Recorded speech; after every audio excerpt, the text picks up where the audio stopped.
Hey guys, tonight you step into a frontier cabin where the night settles like a blanket of blue velvet, snow whispering against the logs and pine smoke curling through the rafters. Your breath slows with the stove's steady tick, the iron popping softly, as if it's thinking out loud. A tallow candle hums at the edge of its pool, and the cabin's chinking, moss and clay pressed between rough-hewn logs holds the cold at a respectful distance. You feel safe, wrapped in wool that smells faintly of wood smoke and winter air. Before we begin, don't forget to like the video, subscribe, and tell me in the comments where you're watching from and what time it is. The air is so clear you can hear the snow settle, a hush that makes every small sound feel important. The creak of rawhide snowshoes drying by the door, the soft sigh of a pine knot catching flame. You notice the window isn't glass, but oiled paper, glowing like cream as the fire warms it from within. Frontier families used this when glass was rare or costly, a practical glow rather than a view. It mattered because warmth, more than scenery, decided comfort and survival. Think of it as the original minimalist home design, fewer features, stronger reasons, and we'll return to that simplicity in a moment. Tonight, I'll guide you through quiet survival, how cabins were built and warmed, why snow can insulate like a second roof, how sourdough starters slept beside the fire, and how danger traveled on the wind like rumors. You'll drift through small rituals, banking embers, greasing boots, listening for wolves, and find rest in the predictability of humble tasks. Soft contrasts will carry you, night and day, fear and safety, hunger and stew. By the end, you'll feel the cabin's steady heart beating with yours, and you'll fall asleep to snowfall, pine smoke, and the gentle confidence of people who learned to be warm on the coldest nights. Snow presses against the roof in soft waves, like a heartbeat muffled by wool. You hear it shifting above, whispering across the shingles of bark and rough boards. In the frontier night, silence wasn't empty, it was full of temperature. People could tell the weather by how sound carried. Brittle cold meant sharp echoes, while deep snow swallowed everything. This mattered because sound meant safety. If you couldn't hear the wolves or the wind, it meant both were still outside, for now. You notice how the logs fit together, not perfect, but precise in their own handmade way. Each one was axed, not sawn, with notches called saddle joints, so tight that daylight vanished between them. Settlers used mud, clay, and even animal hair to seal gaps, forming what they called chinking. It mattered because warmth was currency. Without insulation, frost would bloom on the inside walls. Imagine modern caulking, but made of desperation and stubborn hope. The smell inside was a blend of pine pitch, damp wool, and smoke that had lived there for years. When the wind shifted, the draft teased the flame and carried that scent into your lungs, ancient comfort disguised as survival. People in those cabins didn't need scented candles or cozy playlists. Their peace was earned. You feel that simplicity now, the kind that makes every breath feel like a small luxury. Above, the rafters glowed with tar and soot. Some pioneers hung herbs and strips of meat there to dry, using the warmth that rose. It was an early form of multitasking. Every corner had to work twice. The rafters weren't decoration, they were pantry, closet, and smoke filter, all in one. You picture a world where home design wasn't about aesthetic, it was about endurance. Outside, snow built soft barricades against the door. It muffled the forest, making the cabin seem like a ship trapped in frozen waves. The nearest neighbor might be 5 miles away, and light True light was a candle's width. That solitude mattered. It shaped people. It made conversation precious, silence sacred, and the smallest knock on the door feel like a holiday. You hear the crunch of snowshoes somewhere beyond the walls. In the old days, that sound might have meant safety or trouble. Travelers often sought refuge, and a cabin light meant warmth, but it also meant risk. Bandits, outlaws, or just the desperate could knock too. Hospitality wasn't kindness, it was a kind of insurance. Someday, you might need saving too. The air near the floor is colder than the ceiling, so pioneers often built sleeping platforms high up, near the rafters. Heat rose, after all, and being closer to it was the difference between comfort and frostbite. Imagine bunk beds not for fun, but for survival. Children slept closest to the fire, their dreams flickering with the light of burning pine knots. If you lean close to the fire, you can hear a faint hissing, the sap inside the wood still fighting its way out. That small sound told you if a log was dry or green. A wet log hissed too long, stealing warmth and patience. A dry one snapped clean and bright. Fire wasn't background noise, it was a teacher, and every spark was a small lesson in endurance. You can feel how smoke clings to the skin, to the wool, to every thought. Frontier people carried that scent with them like identity. In towns, you could always tell who lived beyond the line of civilization. They smelled of pine smoke, not perfume. Today, you might call it rustic charm. Back then, it was simply evidence of being alive. There's a beauty to how slow everything moves here. The clock is the fire, the rhythm is your breath. You hear the snow shift again, a sigh against the roof, and realize that life out here wasn't just about surviving the cold, it was about making peace with it.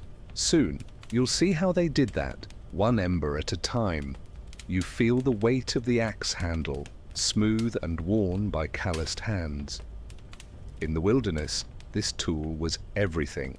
Hammer, saw, chisel, and lifeline. Pioneers built homes with it, cleared land, and sometimes defended themselves. One swing at a time, they carved civilization into the forest. Every strike had rhythm, 2 for cutting, 1 for breathing. It wasn't brute force, it was music made of survival. A good tree was straight-grained and tall, usually pine or spruce. Settlers learned to read the forest like scripture, counting the rings, feeling the weight, judging the moisture by touch. They felled trees in winter when sap was low, which meant less shrinkage when drying. This mattered because warped logs meant drafty walls. It was architecture done with instinct, not blueprints. The logs were peeled of bark using a draw knife, revealing pale, resinous wood beneath.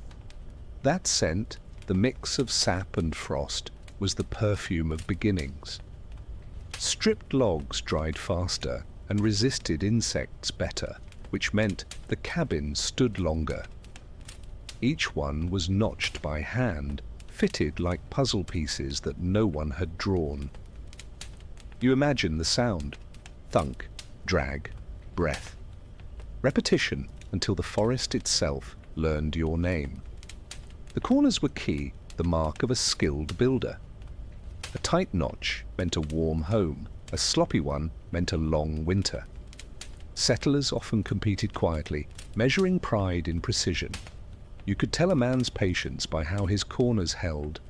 It was the frontier version of craftsmanship, except your audience was the wind. Inside, floors were sometimes packed dirt, later covered with planks. Dirt floors weren't shame, they were insulation. They stayed cool in summer and held heat in winter, and when swept daily, they became as smooth as stone. People even oiled them with linseed to keep the dust down. Imagine a home where the floor breathes with the earth beneath it, every step a small reminder that you're not separate from the land, just borrowing space from it. Windows, when possible, faced south to catch the low winter sun. This wasn't style, it was survival geometry. A well-placed window could raise the temperature by a few precious degrees. People learned to live by sunlight's economics, trading brightness for warmth. In a sense, they were the original solar engineers, only their panels were made of trees.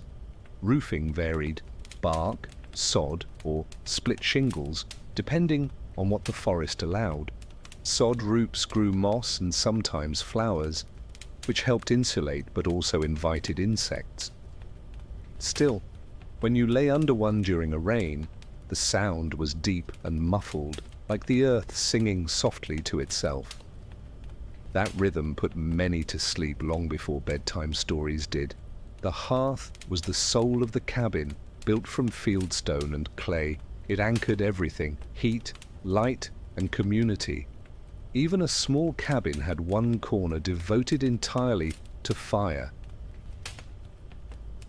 People cooked, dried clothes, warmed tools, and prayed beside it. In winter, embers were banked overnight under ashes to keep a hidden pulse of warmth alive. A forgotten ember could mean frostbite, a well-tended one, survival. Over time, smoke blackened the beams and ceiling until everything glowed a deep amber. It gave the cabin its character, a patina of endurance. Frontier folks didn't scrub it away. They saw it as proof that life had been lived here. You might call it rustic aesthetic today. They called it proof the chimney works. You run your hand over a beam, rough, splintered, warm from the fire's reflection. It's not perfect, but it's honest. And in a world where perfection froze faster than imperfection endured, honesty was warmth. The cabin didn't need to be pretty, it just needed to keep you alive until spring. You notice how the light bends across the room, amber, flickering, alive. The fire doesn't roar, it breathes. In frontier cabins, keeping warm wasn't a luxury. It was a skill that bordered on ritual. You didn't just light a fire, you tended it like a living companion. A steady flame meant steady life. The hearth taught patience, and every ember was a quiet teacher whispering, "Stay humble, stay awake." Pioneers collected three kinds of wood: tinder, kindling, and fuel. Tinder was bark or dry moss, kindling was finger-sized sticks, and fuel was the larger logs that burned through the night. This order mattered, it mirrored survival itself. Start small, build slowly, protect what burns brightest. The forest wasn't a grocery store, it was a test. You learned to earn every bit of warmth you got. They knew which wood burned best. Hickory gave heat that lasted. Oak burned slow and steady. Pine sparked and perfumed the air, but left soot. Birch, though, was the favorite. It burned even when wet, with a sweet smell that wrapped the cabin in comfort. You imagine that scent now: resin, smoke, and something like honey. A smell so ancient it might have drifted through every campfire since Eden. Settlers used iron stoves when they could afford them, but most began with open hearths. The stove was revolutionary. It could warm bread, dry mittens, and even heat a flat stone for sleeping. You picture that stone now, wrapped in flannel, tucked at your feet under heavy blankets. The original electric blanket, powered by patience and a few well-fed embers. Ash wasn't waste, it was wisdom. People saved it to scrub pots, make soap, or spread on icy paths. Even the leftover coldness had purpose. There was no trash here, just material waiting for a second life. In a way, that's what the frontier was built on, the art of not wasting warmth, time, or hope. You notice the glow on the logs, like the heartbeat of the home itself. It pulsed with the same rhythm as the people who sat before it. Conversations slowed near it. Arguments softened. Fire turned even the hardest day into something survivable. Maybe that's why, even now, humanity still gathers around screens that glow. We haven't changed. We've just modernized the campfire. At night, before sleeping, someone always banked the fire. They'd push the embers together and cover them with ash, keeping them alive till morning. In the pre-dawn cold, one breath and one stick could wake the flame again. It was like keeping a secret alive overnight. A small ember, glowing unseen, promising that morning would come. The hearth also served as a storyteller. Sparks would jump and settle as if the flames themselves remembered the day's events. People read the fire like fortune tellers. Some believed a popping log meant guests were coming, or that blue flames warned of a storm. These weren't superstitions born of ignorance. They were just ways to feel less alone in the vast silence of nature. Cooking and warmth weren't separate tasks. Everything happened around the fire. Drying socks beside a pot of beans wasn't multitasking. It was life condensed into one glowing center. You could measure time by the smell of bread rising, by the stew thickening, by how the log crumbled into orange dust. It was the slow clock of the wilderness. You watch a coal fall from the hearth and think how something so small could mean survival. That's the rhythm of the frontier. Small things mattered most. Warmth, light, the sigh of smoke through the chimney.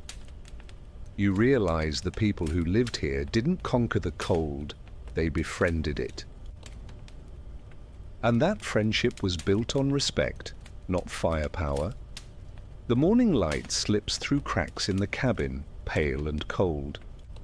You pull a wool shirt over your head, thick and rough against the skin. Frontier clothing wasn't fashion, it was armor. Every layer was a defense against the wind that cut like a blade. Wool, linen, leather, materials chosen by need, not beauty. You can almost feel the fibers now, prickly but protective, carrying the faint scent of lanolin and smoke. Wool was everything. It stayed warm even when wet, resisted fire, and aged like an old friend. Settlers spun it from sheep they raised themselves, dyeing it with berries or bark. Colors were muted, grays, browns, faded blues. No one dressed to impress the wilderness. They dressed to survive it. You'd recognize a family by the tone of their wool before you saw their faces. Underneath came linen, breathable, strong, and washable. It was the frontier version of comfort wear. Women often made it from flax they grew, beating and spinning the fibers by hand. It took days to make a single shirt, but it lasted for years. Every stitch was a kind of insurance policy. Fast fashion in that world was called freezing to death. Leather added strength where cloth failed. Moccasins, gloves, belts, and coats. Everything touched by wind or tool was bound in hide, tanned with smoke or bark. The leather carried the scent of effort itself. A well-made pair of moccasins could outlast a season of snow. You imagine the soft crunch underfoot, the creak of rawhide laces tightening against your wrist. In bitter weather, fur lined the collars and hats. Rabbit, fox, even raccoon. Whatever could be trapped or traded. Fur wasn't a luxury here. It was a thermal technology. A strip of fur sewn around a hood could stop frostbite better than any prayer. People measured wealth not in gold, but in how warm they stayed at dawn. Children wore hand-me-downs until the fabric gave up entirely. Old shirts became mittens, torn dresses became quilts. Nothing was wasted. Even scraps found new life as rags for patching holes or polishing metal. You sense the humility in that, a rhythm of reuse born not from sustainability slogans, but necessity. Every thread carried gratitude. Boots were a battlefield of their own. Wet boots meant frozen toes, and frozen toes meant amputation or worse. So they stuffed them with straw, lined them with wool, and kept them near the fire. Some even greased the leather with bear fat to repel water. It worked, sort of. You can almost smell it. Smoky, animal, stubbornly human. Buttons and fastenings told stories. Wooden toggles, bone pins, simple ties. Metal was too precious for small things, so people improvised. A child's coat might close with a loop of twine and a bit of carved branch. It wasn't pretty, but it stayed shut against the storm, and in a place where storms were teachers, that counted as beauty. The act of dressing was slower, more deliberate. You didn't rush it. Every layer meant something: safety, endurance, self-respect. Even undressing at night was strategic. What stayed on, what hung by the fire, what you'd need if the cabin caught flame. They lived with an intimacy to their clothes that modern people can't imagine. Each fold was a decision between comfort and caution. By the fire's light, you notice how texture ruled this world: scratchy wool, stiff leather, cold metal.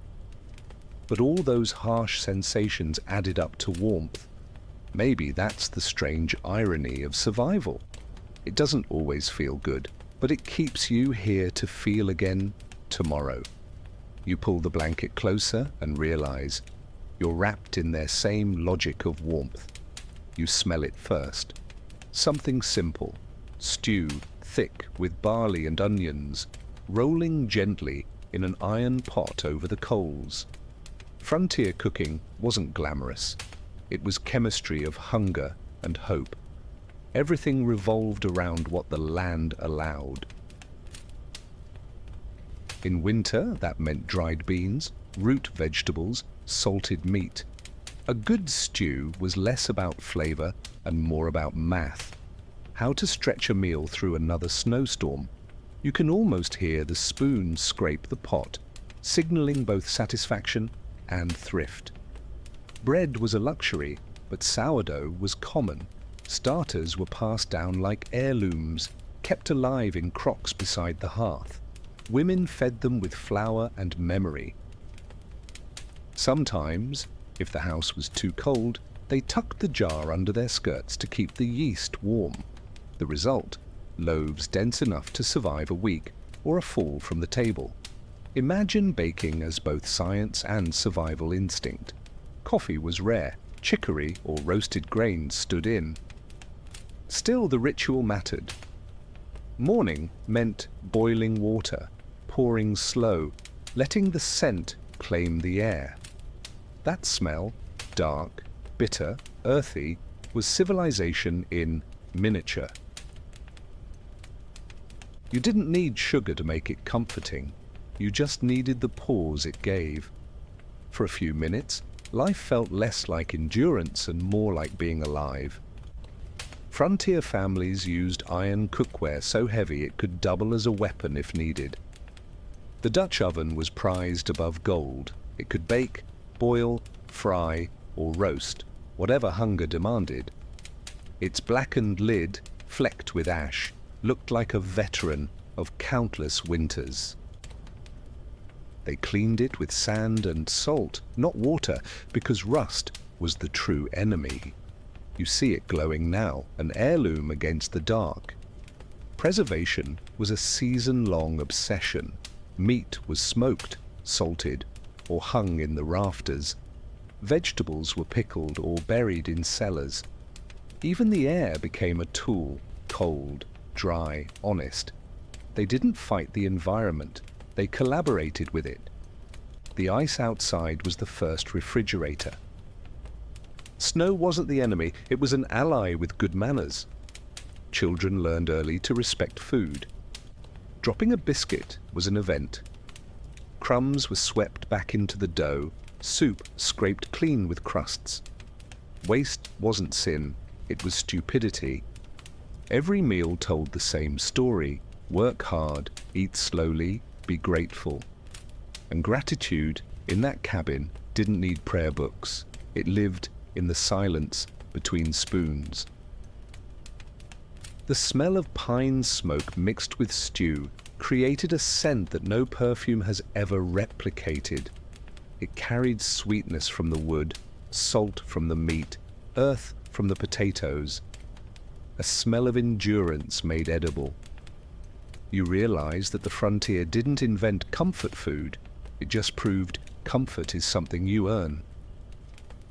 On special nights, they'd bake something sweet, a pie if berries survived drying, or molasses biscuits if trade goods were generous. Sweetness was celebration, not habit. Imagine taking a bite of sugar after weeks of none, how the mind would quiet, how the eyes would close. The human body didn't crave luxury. It craved proof that winter wouldn't last forever. Dinner meant warmth, but also community. Neighbors might walk miles through snow just for company. Plates were few, so spoons were shared. They didn't mind. Every breath fogged the same cold air anyway.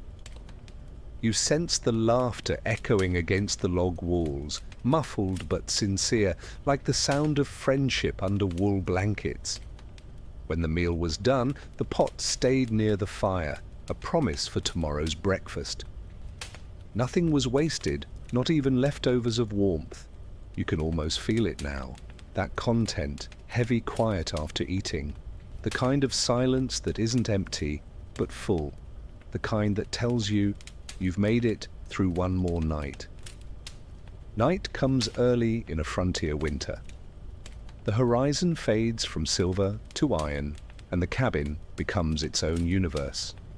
You hear the wind thread through the pines, carrying the howl of something distant. Wolf, maybe, or just your imagination filling in the silence. Darkness wasn't just a lack of light. It was a living thing. Every creak, every rustle felt like breath.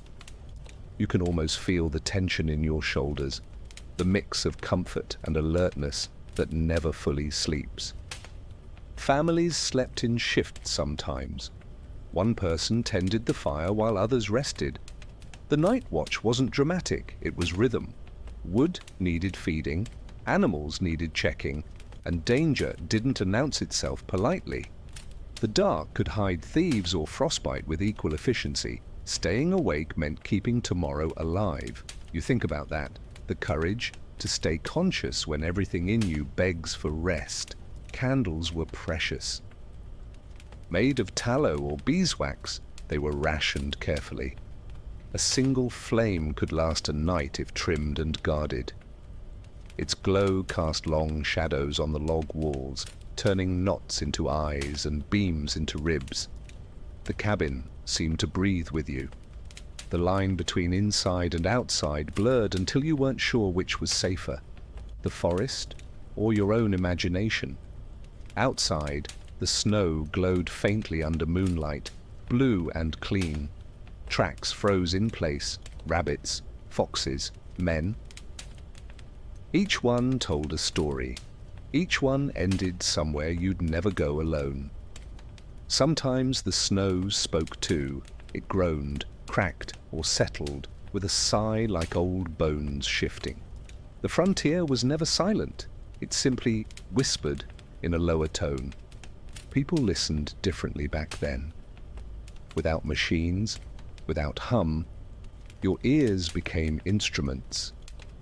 You could hear frost forming on the windows, the wood expanding in the heat, the subtle drip of melting ice near the fire. These sounds mattered. They were the difference between stability and danger. If the roof groaned too much, you'd shovel snow off it before it collapsed. Listening wasn't passive, it was survival. Animals had their own roles in the dark. Dogs guarded the door, their ears twitching even in sleep.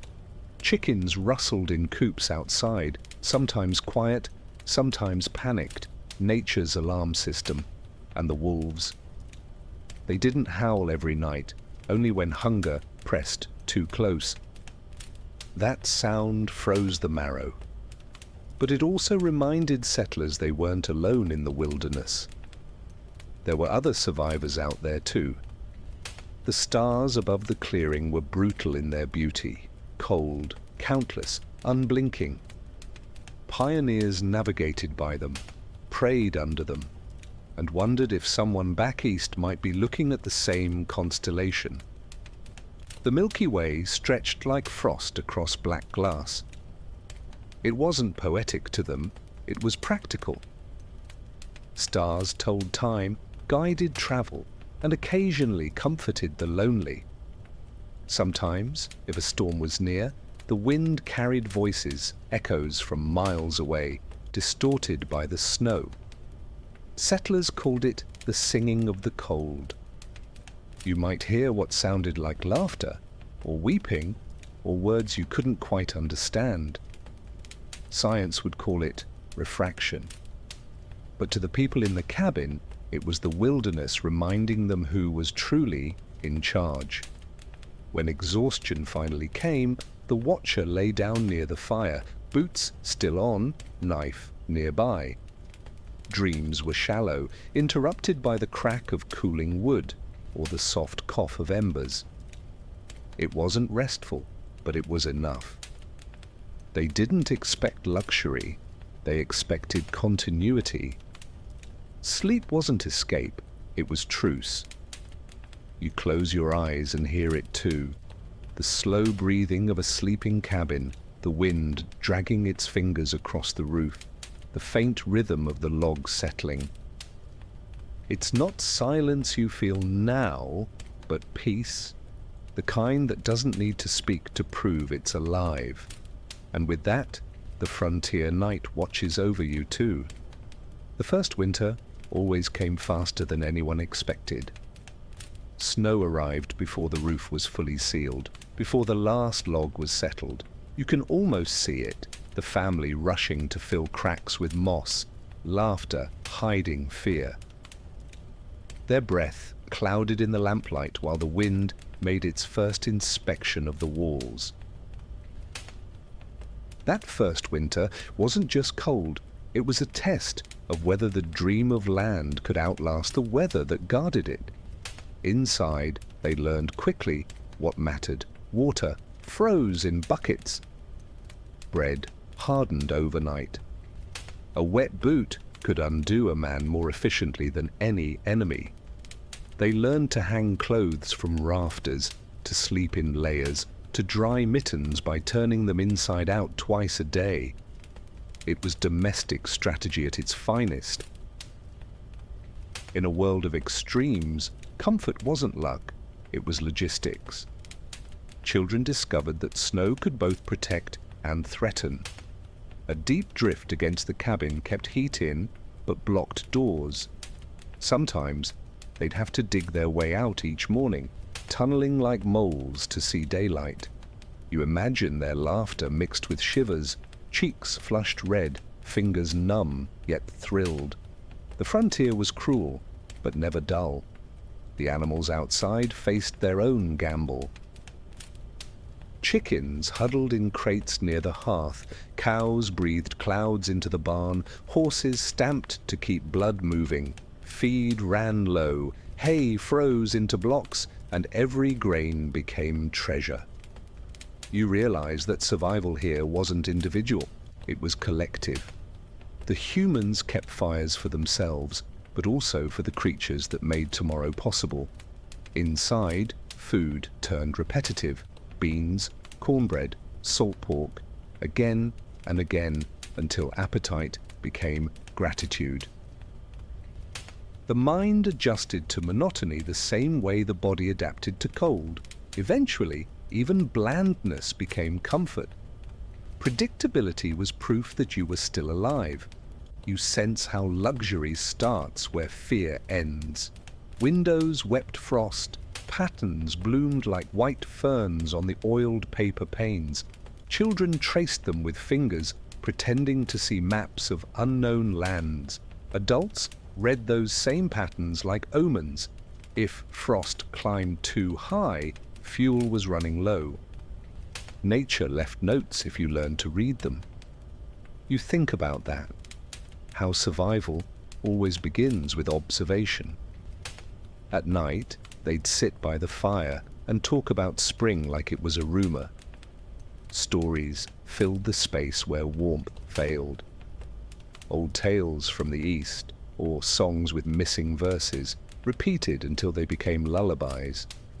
Words had heat, and people passed them around like shared blankets. You can almost hear the murmur now, voices low, fire crackling punctuation. Sometimes they fought. Cabin fever wasn't poetic, it was claustrophobia with splinters. Privacy vanished, patience wore thin. But even conflict had purpose. It reminded them they weren't ghosts yet. Anger, laughter, silence, all proof of being human in a place that demanded constant humility.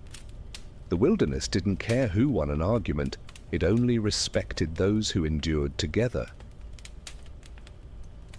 On calm nights, the snow outside glowed faintly under moonlight, and for a moment, it didn't feel like exile, it felt like belonging.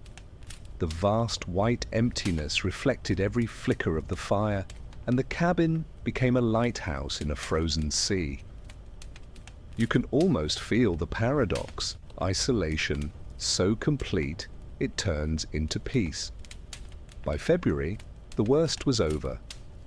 Days stretched longer, icicles sang faintly as they dripped. Survival had become routine. The family no longer asked if they'd make it, only how many logs will it take. That question, quietly practical, was the anthem of every frontier winter. The answer was always the same: enough. When spring finally came, it wasn't dramatic. Just a different smell in the air, wet earth replacing smoke. The cabin sighed, the walls dried, and the family stepped outside, blinking like newborns. They'd survived their first winter. And though no one said it aloud, the forest knew it too. A knock on the door in winter was never casual. It carried the weight of mystery, risk, and hope. You hear it now, 3 slow knocks against the frozen wood. Inside, silence stretches thin. The fire pops once, a reminder of fragility. On the frontier, hospitality wasn't optional. It was law written by empathy and necessity. You opened the door because once someone else had opened theirs for you. Visitors came in all forms: hunters, trappers, missionaries, strangers from another trail. Each brought news, stories, and sometimes danger. The snow blurred morality, hunger made saints and thieves share the same footprints. You picture a man stepping in, face half frozen, beard heavy with ice, saying only, "Storm's coming." And just like that, the cabin grew smaller and safer all at once. Sharing space meant negotiation. Where would the stranger sleep? Who'd share their blanket? Food divided by one more mouth meant thinner portions but warmer company. In a place where silence was currency, a new voice was both gift and gamble. You sense the hesitation, the small nod of trust exchanged between host and guest, 2 survivalists acknowledging that warmth outweighs suspicion. Gifts were simple: a flint, a story, a handful of dried berries. Sometimes visitors brought tobacco or coffee, and the smell alone could lift spirits. News traveled faster by boots than by letters. A stranger's tale of another cabin's success could carry more weight than scripture. The frontier didn't have gossip. It had intelligence briefings disguised as conversation. Religion followed the same pattern. Traveling preachers often stayed the night, turning a cabin into a chapel. They'd read by candlelight while snow fell thick outside, words of salvation competing with the wind. Faith here wasn't grand, it was practical. You believed because doubt was colder. The cross on the wall wasn't decoration, it was insulation for the soul. Of course, not every visitor came in peace. Some brought illness, others intent. The open door that saved lives could also end them. Frontier journals tell of thieves posing as wanderers, of cabins robbed for blankets and bread. Yet still, people opened the door. Not from naivety, but from shared understanding. Cruelty rarely survives generosity for long. Children loved visitors. They saw mystery, not threat. They'd stare at new coats, new accents, new stories. Sometimes a guest would carve them a toy or teach a foreign song. Small things that stitched memory into their cold world. You realized the cabin wasn't just a shelter, it was a crossroad of forgotten kindnesses. On long nights, visitors told ghost stories, legends of vanished hunters or lights dancing across frozen lakes.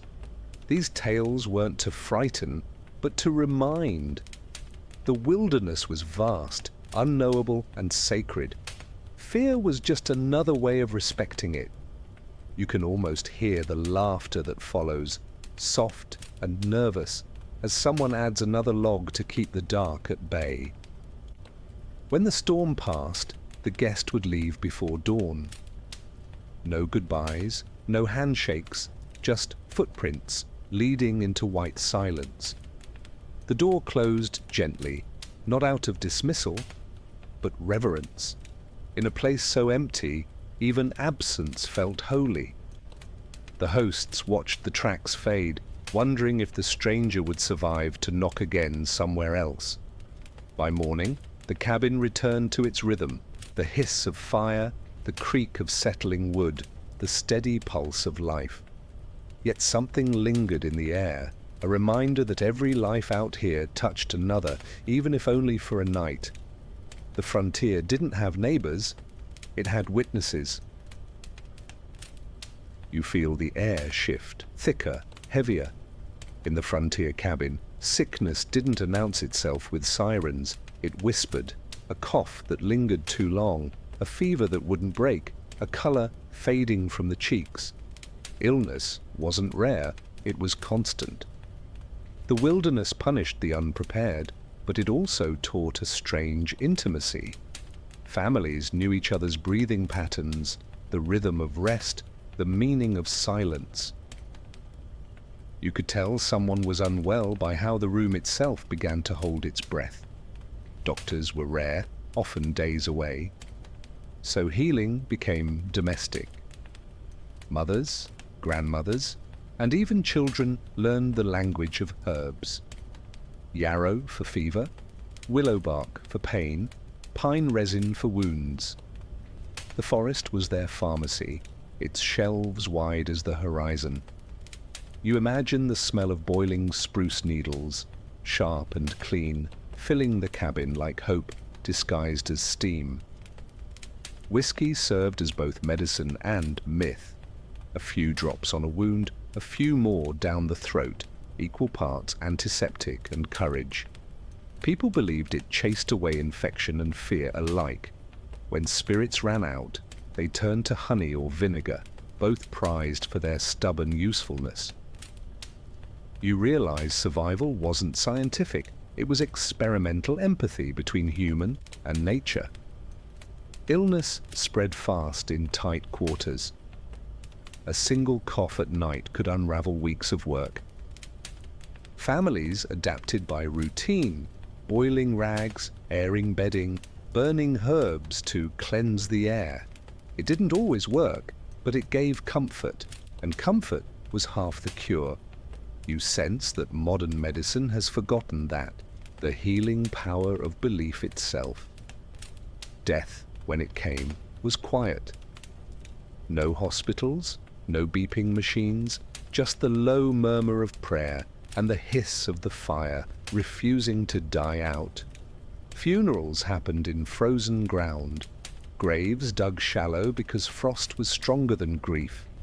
Yet even loss here had dignity. Life and death shared the same walls, the same warmth. The frontier didn't separate them, it simply honored their order. You can imagine the snow falling as they carried a small box through the trees. The forest seemed to hold its breath. A wooden cross, unmarked but understood. In those moments, faith wasn't a sermon. It was endurance made visible. They didn't ask why, they asked how to keep going. There's a strange beauty in that kind of faith. Not loud, not desperate, just persistent. For every loss, there was also rebirth. Babies born in cabins so small they had to warm water on the same stove that cooked supper. The first cry was always a victory, proof that even here, life insisted. Mothers stitched blankets from scraps. Fathers carved tiny cradles. The whole room smelling of pine and hope. It's humbling to imagine survival making room for tenderness. Sickness also changed how people spoke. Gratitude grew quieter, more specific. A good night's sleep, a clear lung, a morning without chills, all reasons to smile. You feel the simplicity of that joy, no grand gestures, just the profound relief of still being alive. Maybe that's what modern comfort has cost us. Appreciation sharpened by hardship. Herbal knowledge passed like folklore. Recipes were whispered, memorized, and adjusted by instinct. One woman's cure could become a town's tradition. These were sciences without laboratories, proven not by data, but by decades of endurance.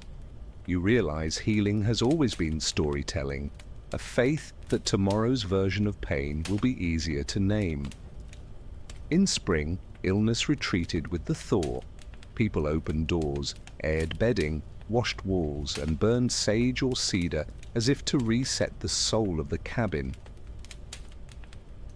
The scent lingered, a promise renewed. And though winter always returned, so did resilience. You can almost smell the mix of medicine and smoke now, remnants of human stubbornness wrapped in pine. By the firelight, a mother hums to her recovering child. The melody isn't beautiful, but it's steady, the kind that makes you believe without needing to understand that warmth is winning. That's the quiet truth of the frontier. Healing wasn't about erasing pain. It was about staying soft in a world that demanded hardness. Sunday arrived not with bells, but with silence. Work slowed. Tools rested, even the axe, that symbol of survival, leaned against the wall like it was praying too. The Sabbath meant something deeper here. It wasn't ritual, it was rhythm. You sense it now, the shift in air, as if time itself took a deep breath. For one day, people tried to remember why they endured the other 6. Cabins turned into chapels, a Bible on the table, a candle lit. Voices gathered not by rule, but by need. Hymns were sung softly, not for performance, but for company. There was no choir, only family, no organ, only wind between logs. Faith out here was stripped to its bones. No steeple, no stained glass, just gratitude that the roof hadn't collapsed and the fire still burned. Scripture was read aloud, sometimes from memory, when pages were too worn to touch. Words like rest, peace, and mercy carried new weight when the nearest neighbor was 5 miles through snow. The wilderness amplified holiness. Every verse felt like it had been written for those who could still see their breath. You realize that in the frontier, belief wasn't about certainty, it was about company in uncertainty. Children fidgeted, dogs dozed, adults spoke softly about blessings and losses. Afterward, There was simple food, cornbread, maybe a stew. Sabbath meals weren't feasts, they were pauses. You feel how sacred smallness can be, how holiness hides better in the ordinary than in gold. The smell of smoke became incense, and every crumb became communion. Outside, the forest listened. Birds stayed quiet. Snow melted in slow rhythms. The world itself seemed to honor the stillness. People didn't dominate nature, they negotiated with it. To rest on the Sabbath was to surrender briefly to something larger, not just divine, but earthly. The understanding that not everything must be conquered to be loved. Sometimes a traveling preacher would stop by and the cabin would overflow. Benches were improvised from crates, hats removed, faces solemn. The preacher's words were half sermon, half survival guide. Keep faith, he'd say, for winter always ends. You realize that was both metaphor and meteorology. Out here, spiritual advice doubled as weather forecast. Faith had a scent, tallow, pine, and old paper. It clung to the Bible's pages, to the wool of coats, to the hands folded in silence. It wasn't fragile, it was work-hardened. You could doubt everything but the warmth of a shared prayer.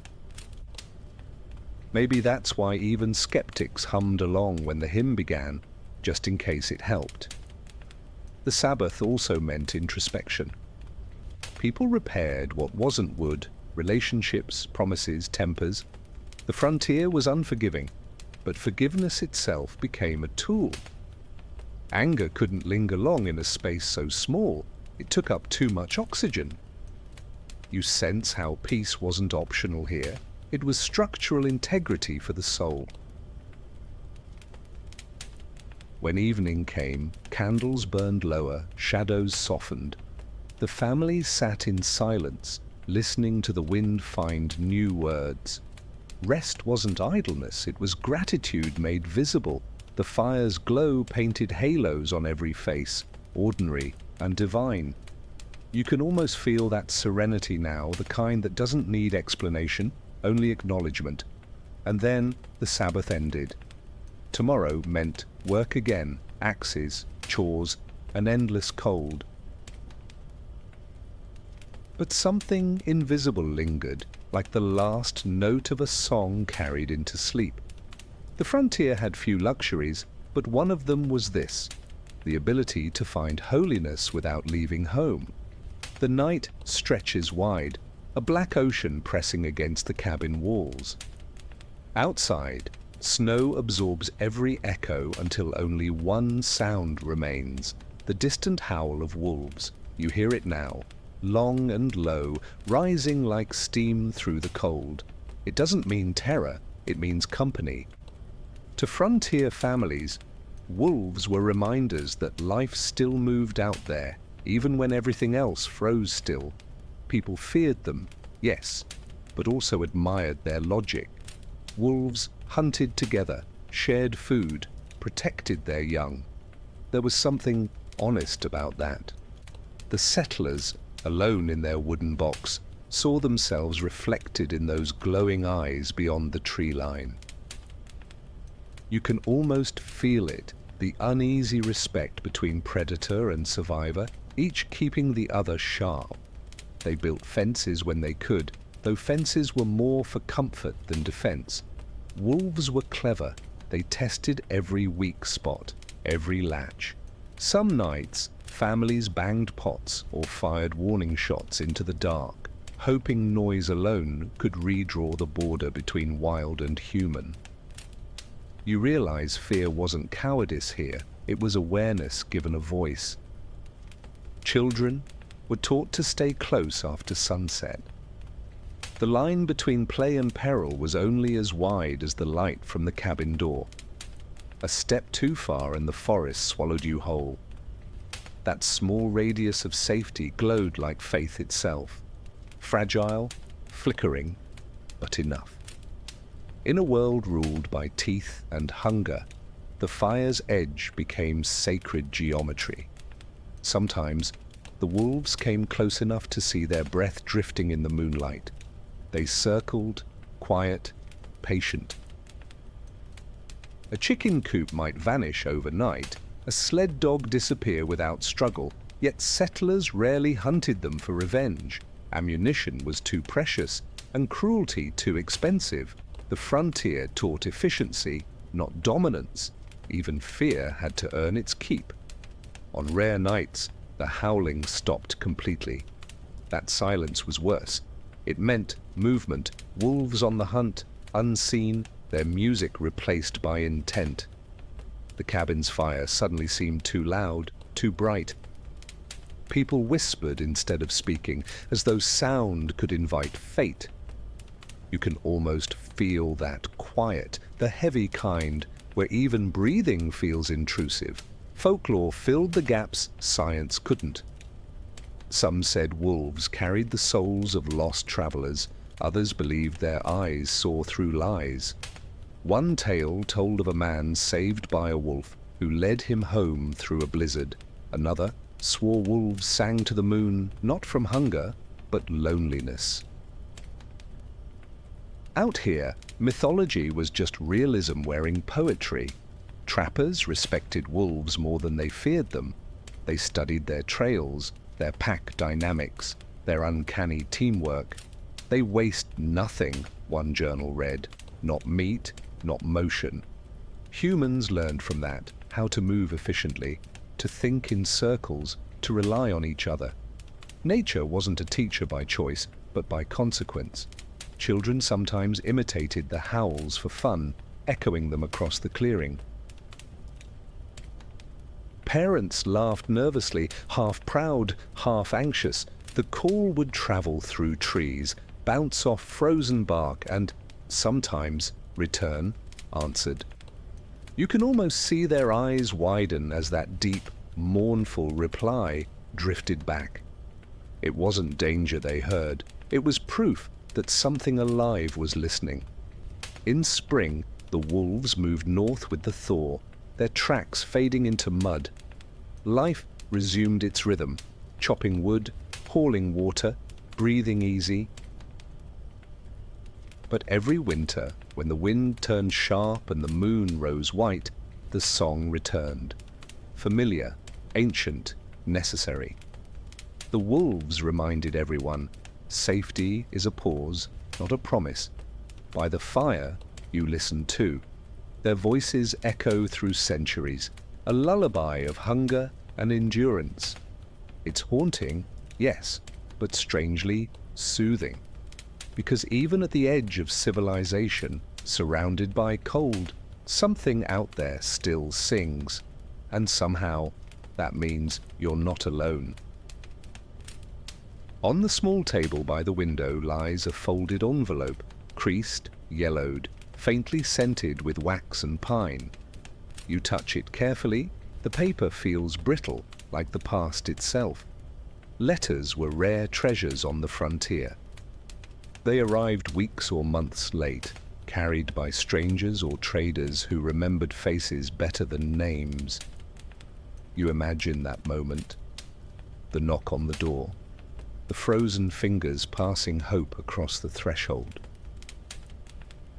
A letter meant connection, proof that the world still existed beyond the horizon. Some came from parents, others from lovers, some from friends who never left the cities. The handwriting itself was a bridge, looping and shaky from travel. You picture the ink, frozen mid-stroke, the words trembling, but alive.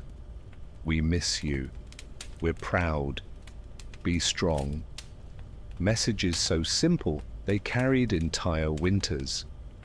Mail routes were unpredictable.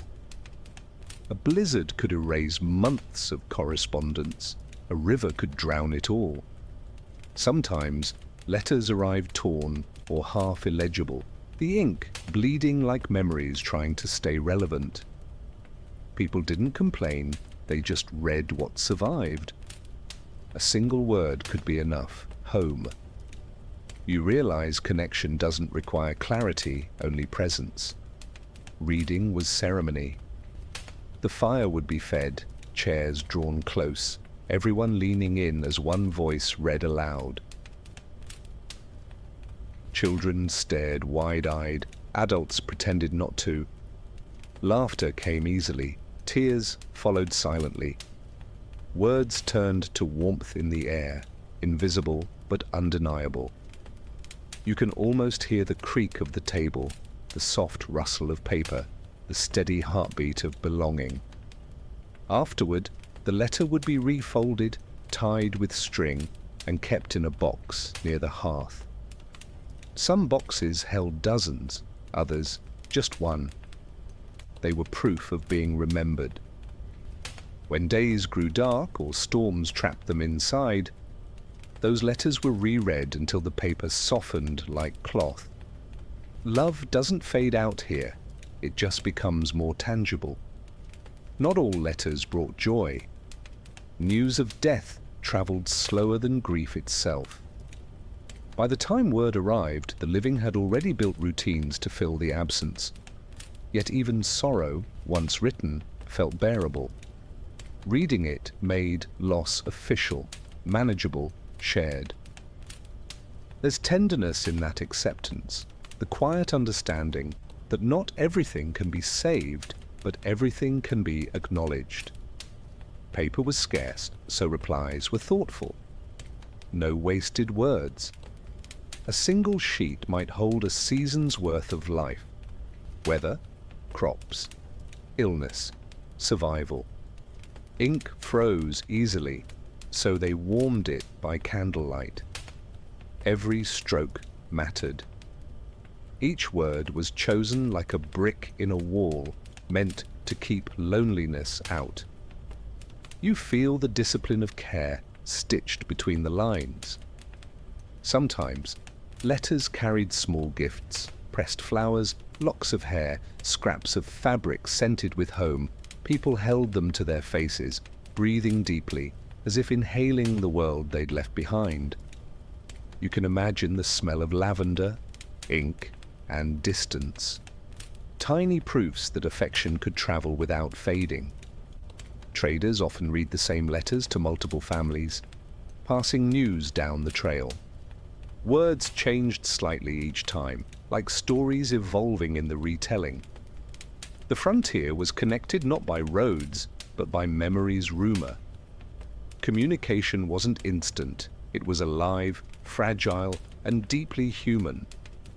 And when no letters came, people still wrote them. To no one in particular, just to write. Journals, unsent pages, messages sealed in bottles or tucked in cracks of cabin walls. It wasn't about delivery, it was about confession. You realize humans don't write because someone will read, they write because someone might. The letter on the table glows in the firelight. It's been read 100 times, yet still feels alive. In that folded paper lies proof of endurance, not of the sender, but the receiver. Because survival, at its core, is the art of waiting faithfully for words that may never arrive. The frontier didn't allow for grand romance. There were no bouquets, no candlelit dinners, only shared work, shared silence, and the rare luxury of stillness together. You can almost see them now. Two figures by the fire, hands rough, eyes soft, the air between them carrying the smell of smoke and snow. Love wasn't spoken much here, it was proven. In chopped wood, in mended seams, in the quiet act of staying. Marriage on the frontier began with practicality. Two people who could survive separately chose to survive better together. A man might build the cabin, a woman might fill it with warmth, but the lines blurred fast. Both learned to swing an axe, to tend the fire, to make decisions that carried the weight of tomorrow. You realize this wasn't romance as escape, it was romance as partnership in endurance. Letters of courtship were simple. Are you well? Is there enough food?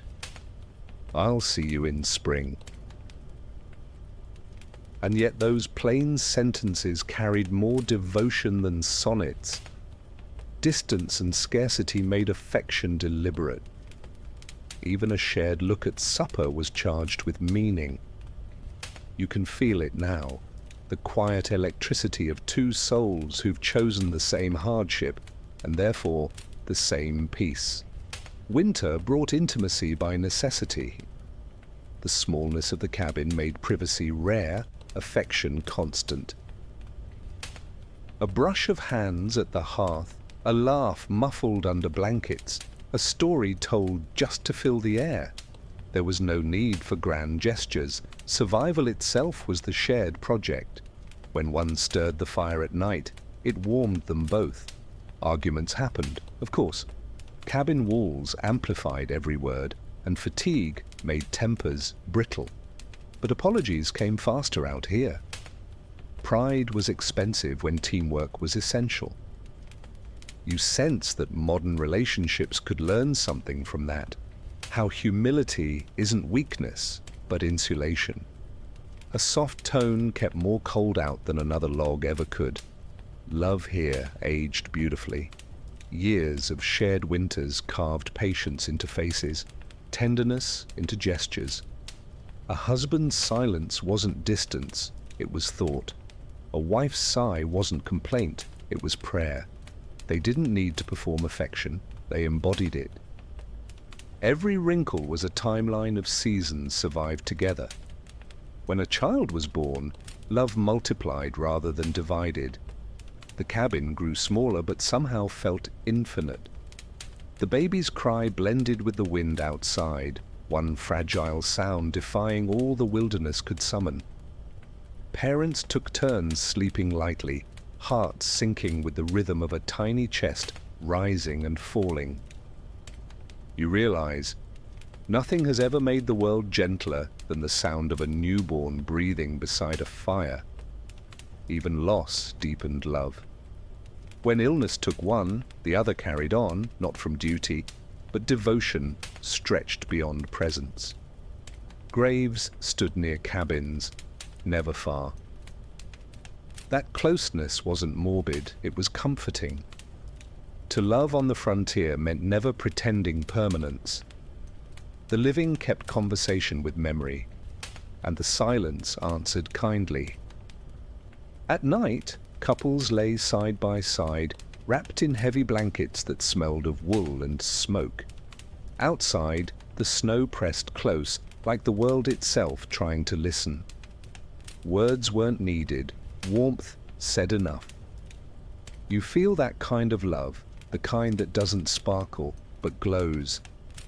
It doesn't demand attention, it earns rest. When spring thawed the ground, they'd plant seeds together, hands side by side, the earth still cold but forgiving. That act was a love letter too, written in dirt and patience. No vows spoken, yet none ever broken. You realize that even centuries later, this remains the purest definition of devotion. Two people facing the same horizon, unafraid of silence. By the fire's end, they sat shoulder to shoulder, watching embers sink into ash. The night hummed low, the air soft. Nothing needed to be said. The frontier had already heard enough promises. What mattered now was the simple, shared act of breathing in unison. The first sign wasn't snow, it was silence. The birds stopped, the air thickened, and the horizon vanished into white. You feel it before you see it. The pressure drop, the cabin walls creaking as if exhaling. Then, suddenly, the storm arrives, fast, furious, absolute. Wind screams through the pines, snow spins like smoke, and day collapses into blind twilight. The world outside ceases to exist, replaced by one sound, the unending rush of winter's breath. Blizzards weren't weather, they were presence. They came uninvited, stayed unreasonably long, and left the world rearranged. Frontier people knew the signs: haloed moon, restless animals, a wind that carried frost like dust. When it came, there was no resistance, only readiness. Windows were sealed, livestock herded close, candles trimmed.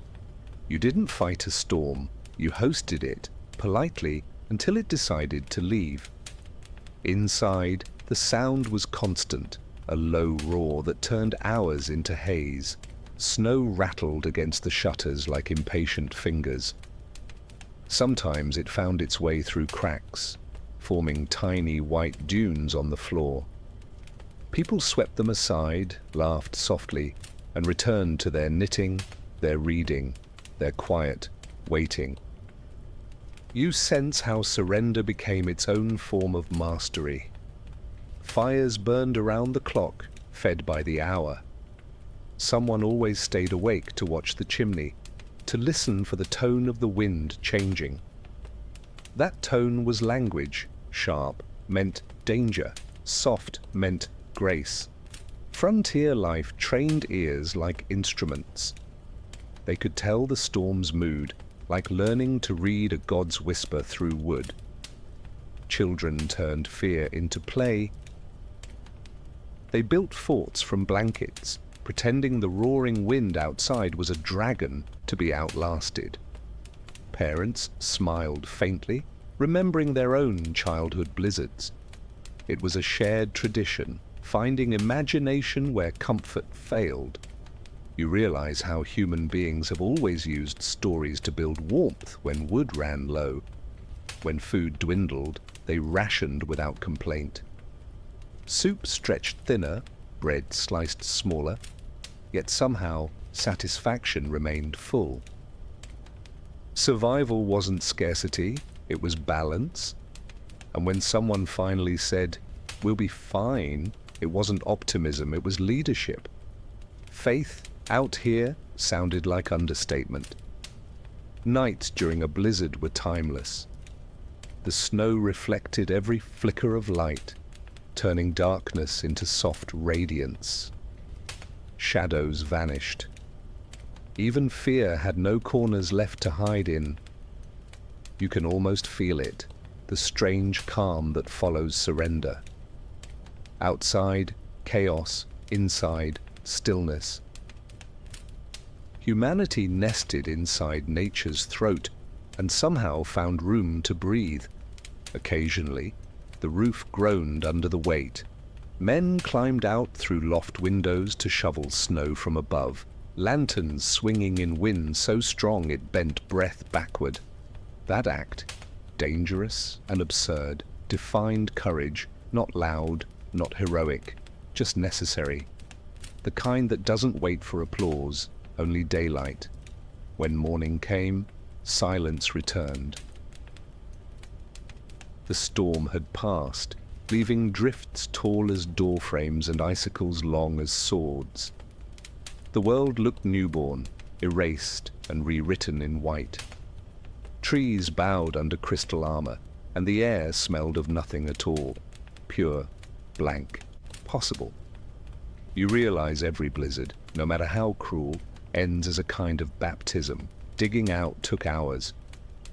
The first door crack opened like a revelation, a beam of sunlight piercing through cold perfection. They laughed then, breath visible, cheeks raw but smiling. Even exhaustion felt sacred. It was proof they'd endured another test and found beauty waiting outside. At night, when the stars returned, the snow still whispered under moonlight. The world was the same, yet changed. The storm's memory lingered not as fear, but as gratitude, because sometimes the wildest noise must come before the quietest peace. It began with a pop, one spark jumping where it shouldn't. The cabin was so small that danger didn't need space to grow. A single ember from the hearth could change everything. You hear it, the faint crackle, shifting tone, smoke thickening in the rafters. In seconds, safety becomes threat. The frontier taught this lesson often. The same fire that feeds can also devour. Buckets stood ready, always filled with snow or water. People didn't panic, they practiced. In a world built from wood and wind, fire drills weren't luxury. They were survival theatre performed in silence. You can almost see it, hands passing water, boots stomping sparks, breath visible in the smoke. The choreography of desperation, rehearsed 100 times and, hopefully, never forgotten. The first thing saved wasn't furniture, it was life. Then the Bible, the rifle, and the few precious letters from home. Everything else could burn. There's a strange wisdom in that order.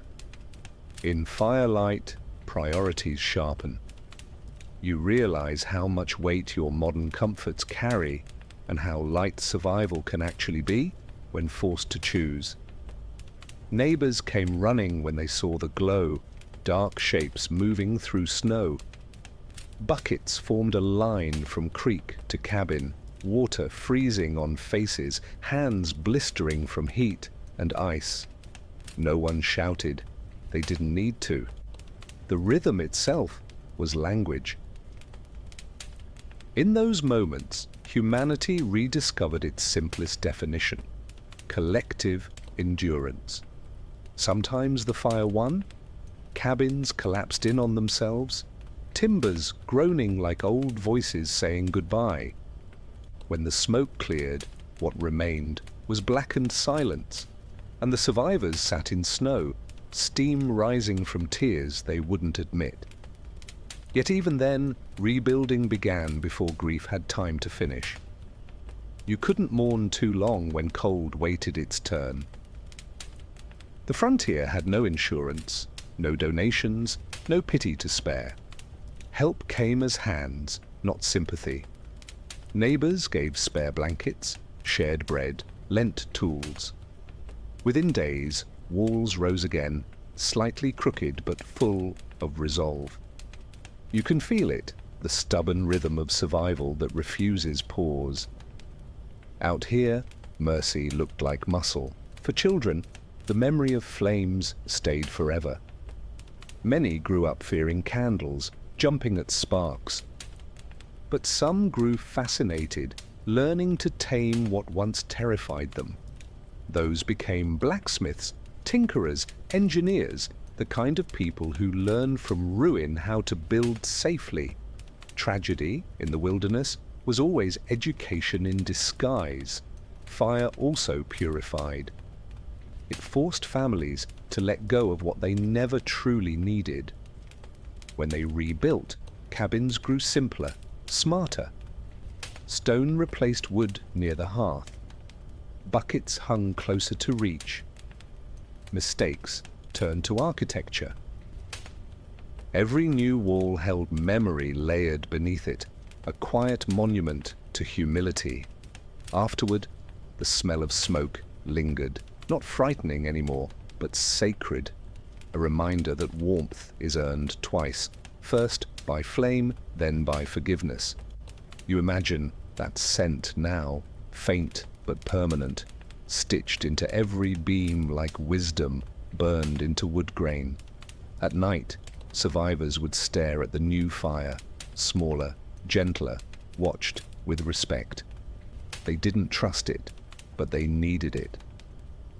That uneasy partnership was life itself, dependence on what could destroy you if neglected. You realize that's the truth of every comfort. Handled with care, it sustains; ignored, it consumes. When spring arrived, grass grew over the old ashes. Children played there again, unafraid, life, indifferent, yet generous, filled in the black scars with green. The forest, too, forgave quickly. And in that forgiveness lay the quiet promise of the frontier, that everything broken, given enough patience, learns to warm again. Winter was long, longer than clocks could count. Days blurred into one another until even names lost urgency. You can almost feel it.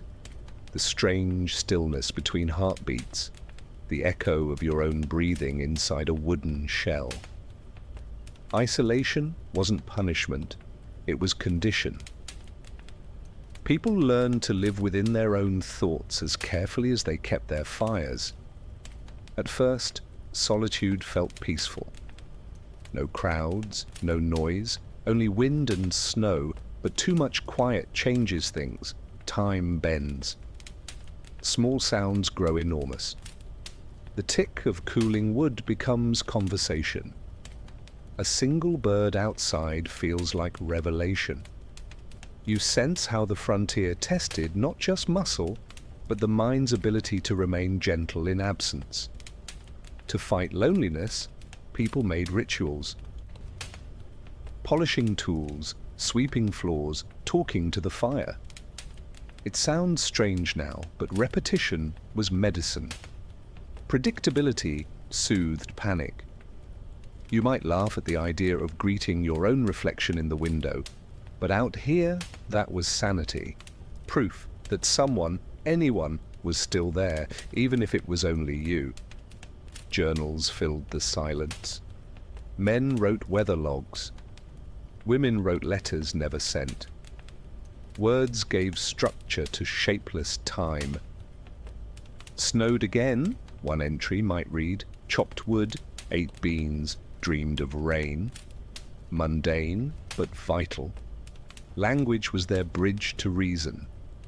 You realize that loneliness doesn't fear emptiness, it fears the absence of expression. Some found solace in imagination. They told stories aloud, acted out plays, recited poems half remembered. Children invented invisible friends with astonishing accuracy, companions born of boredom and brilliance. The mind, left alone too long, becomes a craftsman of ghosts. And yet those ghosts were kind. They kept people alive when conversation ran out. For others, the silence pressed too heavy. Cabin fever set in, mood swings, restlessness, paranoia. A creak became a threat, a draft, a conspiracy. But even this madness had rhythm. Families learned to give each other space, to breathe through frustration. In a way, every frontier cabin doubled as a study in emotional engineering. Sometimes, isolation bred creativity. Songs emerged, slow, mournful tunes hummed over chores. They weren't written down, but passed along trail to trail. A melody sung by one lonely soul could resurface hundreds of miles away, changed yet familiar. You imagine the sound, low, steady, as if the wind itself learned to carry comfort. The forest also spoke back. Cracking trees mimicked voices. Frost etched strange patterns on windows. Snow shaped itself into illusions. People claimed to see faces in the fire, hear footsteps outside when none existed. Science calls it auditory pareidolia. Settlers called it the spirits of the land. Either way, it made solitude less empty. In that vast silence, people learned to trust instinct. When you're the only witness to your life, intuition becomes scripture. A feeling that says, add wood or check the roof, often saved days of trouble. You sense how the frontier sharpened something primal in humanity, listening not just with ears, but with bone. Yet isolation also birthed peace. With no audience, no noise, no performance, people began to see themselves clearly. They found contentment in small victories, a warm night, an unbroken plate, a dream that stayed kind. Solitude stripped away pretense until all that remained was the soft truth of existence itself. You, alive, breathing, enough. By the time spring thawed the world back into motion, the mind had adapted. Loneliness turned to literacy, silence to song. And when voices finally returned, neighbors, laughter, the hum of the thaw, It wasn't relief they felt, but gratitude, because only those who've known deep quiet can truly hear how alive the world sounds afterward. Evening crept in early on the frontier, wrapping the world in indigo and resignation. By sunset, the day's work had already exhausted every muscle, yet the most important task remained, preparing for the night.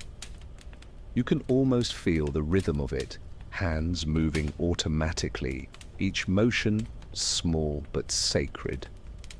These nightly rituals were more than chores. They were reassurance that tomorrow would find something left to protect. The fire was banked first, always. Coals were gathered under ash, forming a soft heart of heat to last till morning. The act was quiet, deliberate, almost prayer-like. Watching the glow fade to a hum felt like tucking in the cabin itself. People didn't need hymns here. This was devotion in action, measured in embers and patience.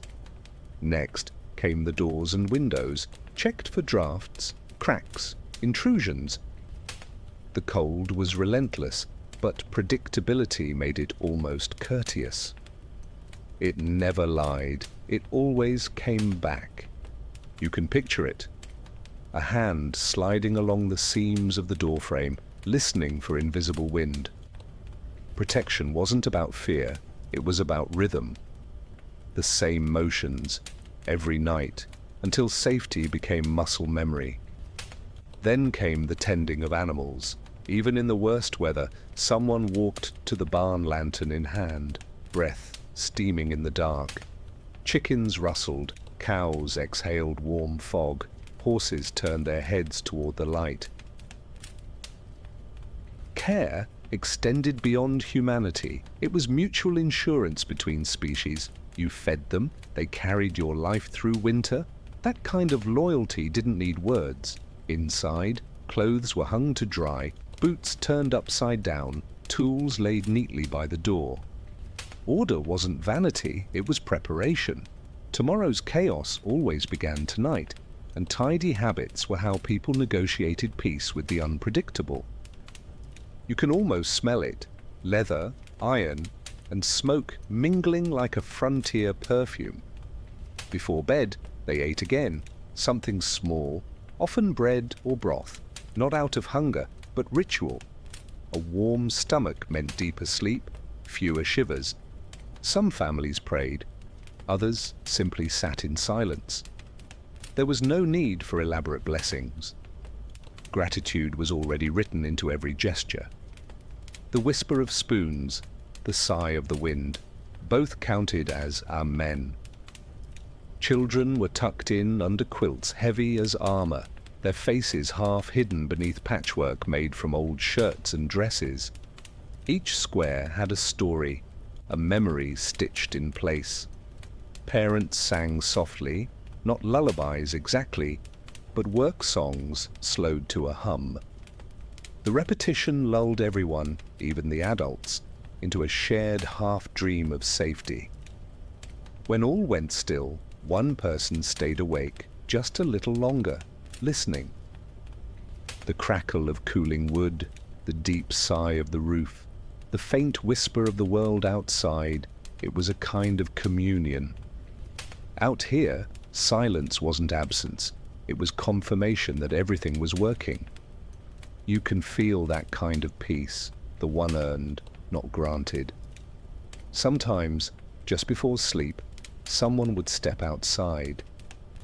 The stars would be sharp enough to hurt the eyes, the snow reflecting enough light to make shadows. A deep inhale, breath turning silver in the cold. For a moment, the whole world existed only between that breath and the next. That pause, that heartbeat between frost and warmth, was worship. Back inside, the candle was snuffed and darkness returned like a friend. No fear, no rush.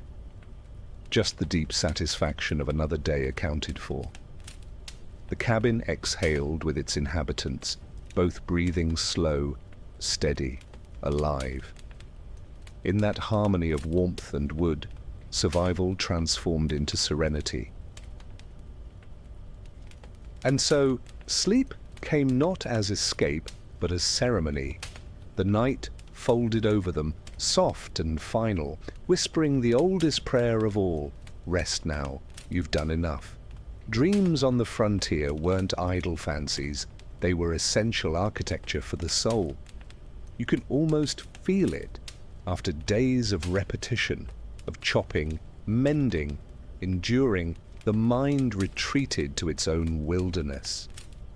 Sleep wasn't just recovery, it was migration. In dreams, the settlers could leave the cabin, travel home, fly, laugh. It was the only place where survival didn't have to make sense.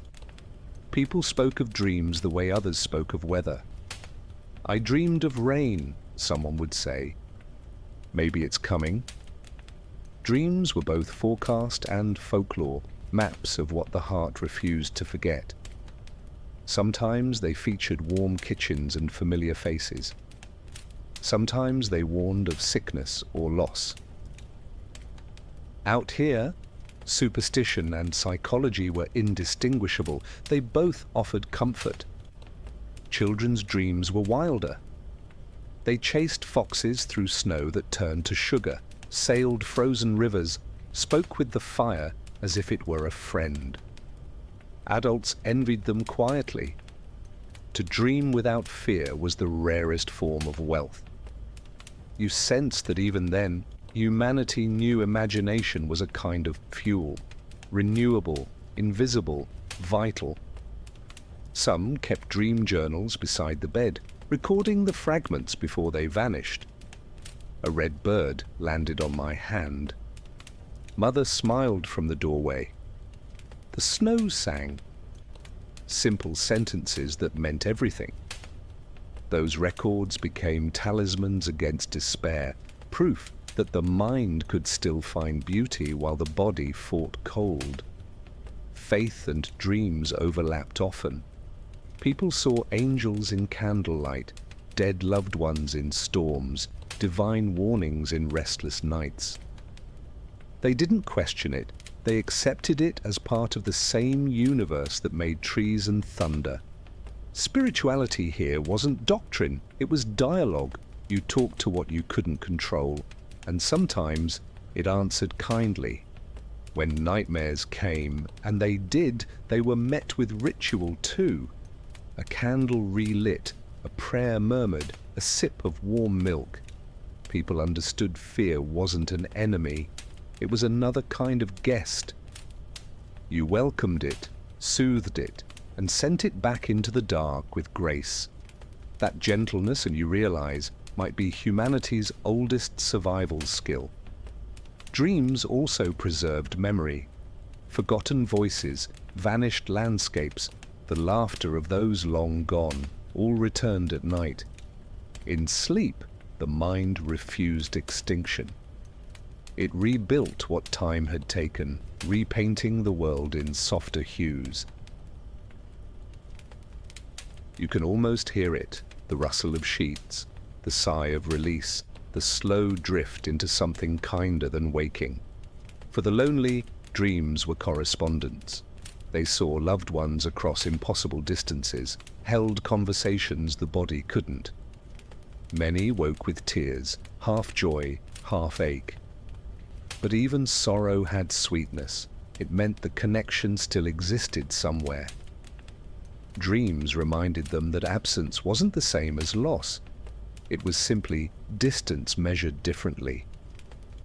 Sometimes, entire communities shared similar dreams, a coming storm, a stranger's arrival, a thaw too early. Coincidence? Maybe. But in a world that blurred science and spirit, people called it communion, the mind's secret meeting place where survival rehearsed its next act. By dawn, most dreams evaporated, leaving only mood, calm, melancholy, hope. That residue guided the day more than any rulebook could. You sensed that the world would be gentler if people still began mornings this way, consulting their dreams like old maps of the heart.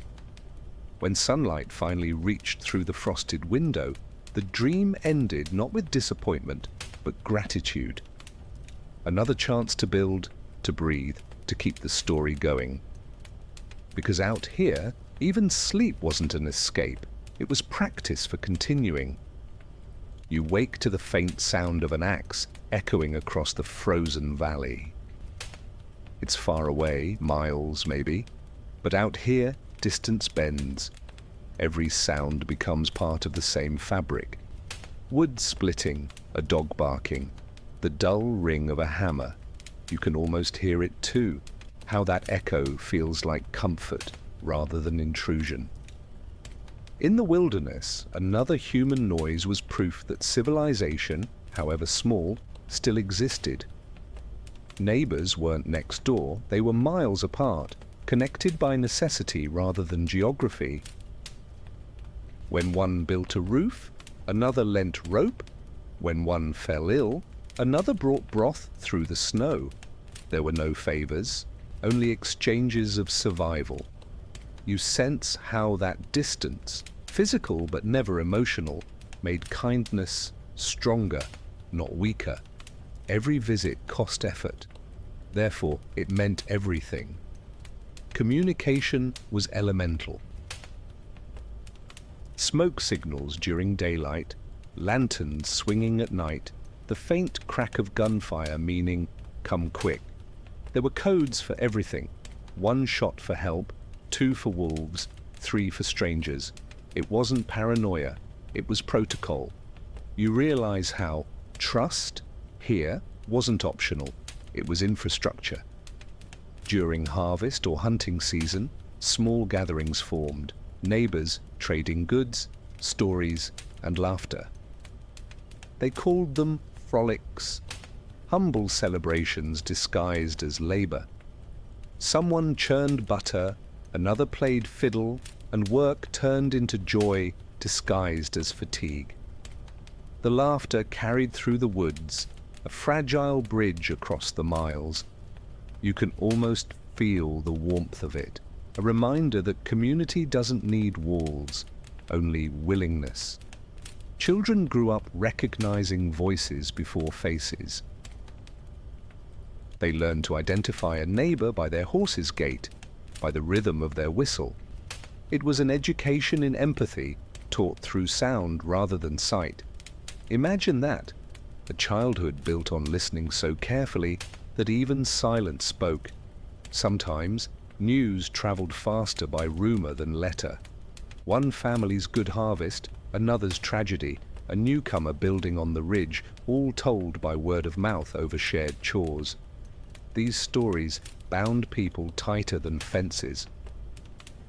Gossip here wasn't idle, it was the pulse of collective memory. Without it, loneliness might have taken root too deep. Disagreements happened, of course. Boundaries blurred where snow erased markers, a fence post too far, a stray animal, a borrowed tool never returned. But grudges were luxury no one could afford.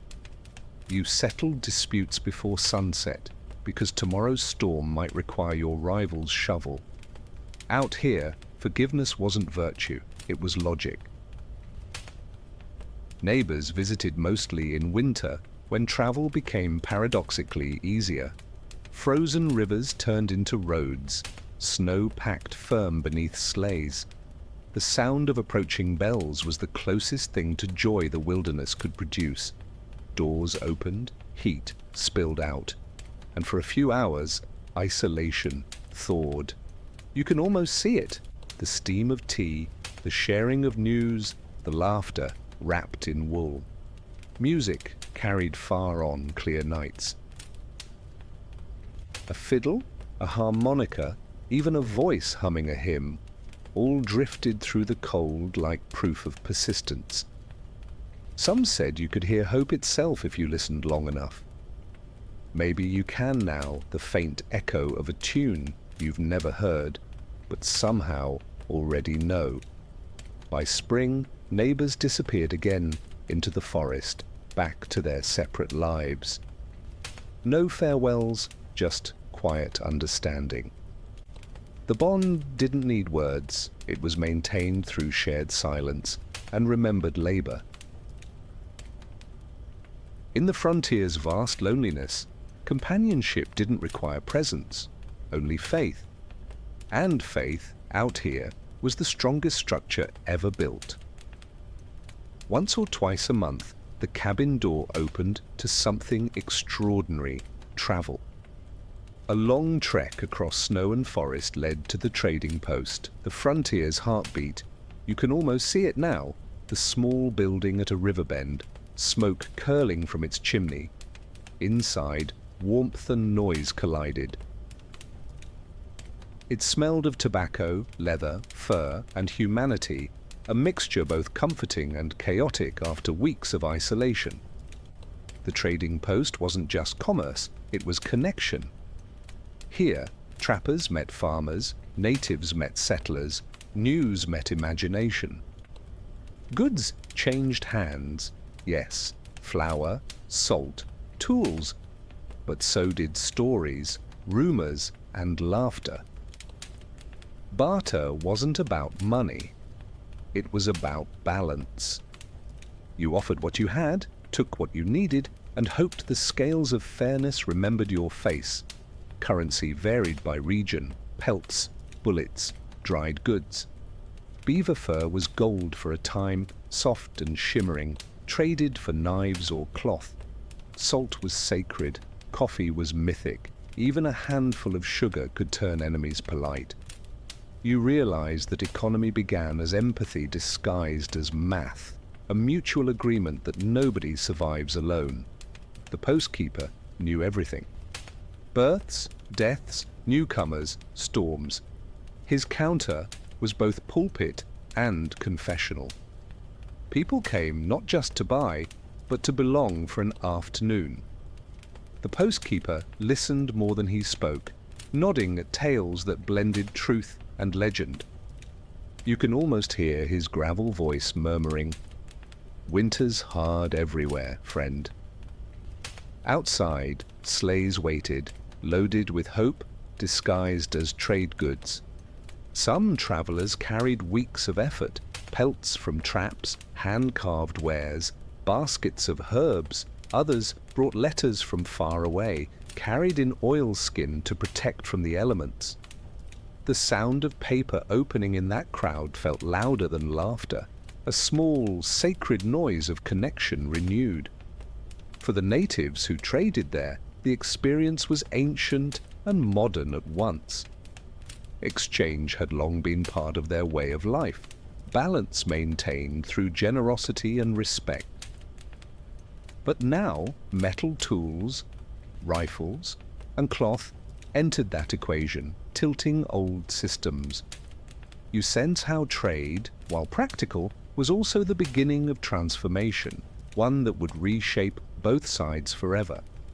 The post was multilingual long before cities were. English mingled with French, Cree, Ojibwe, and silence. Deals were made with gestures, smiles, and trust. Words mattered less than tone. Humanity doesn't need translation when the stakes are survival. You realize that trade, in its purest form, was communication made tangible. Occasionally, disputes broke out, measurements questioned, prices argued, pride bruised. But even tempers cooled quickly. The wilderness had no use for grudges. The postkeeper's solution was simple: trade or leave it. Most traded.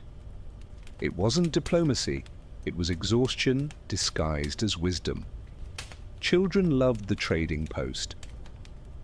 The colors, the smells, the noise, it was the frontier's only carnival.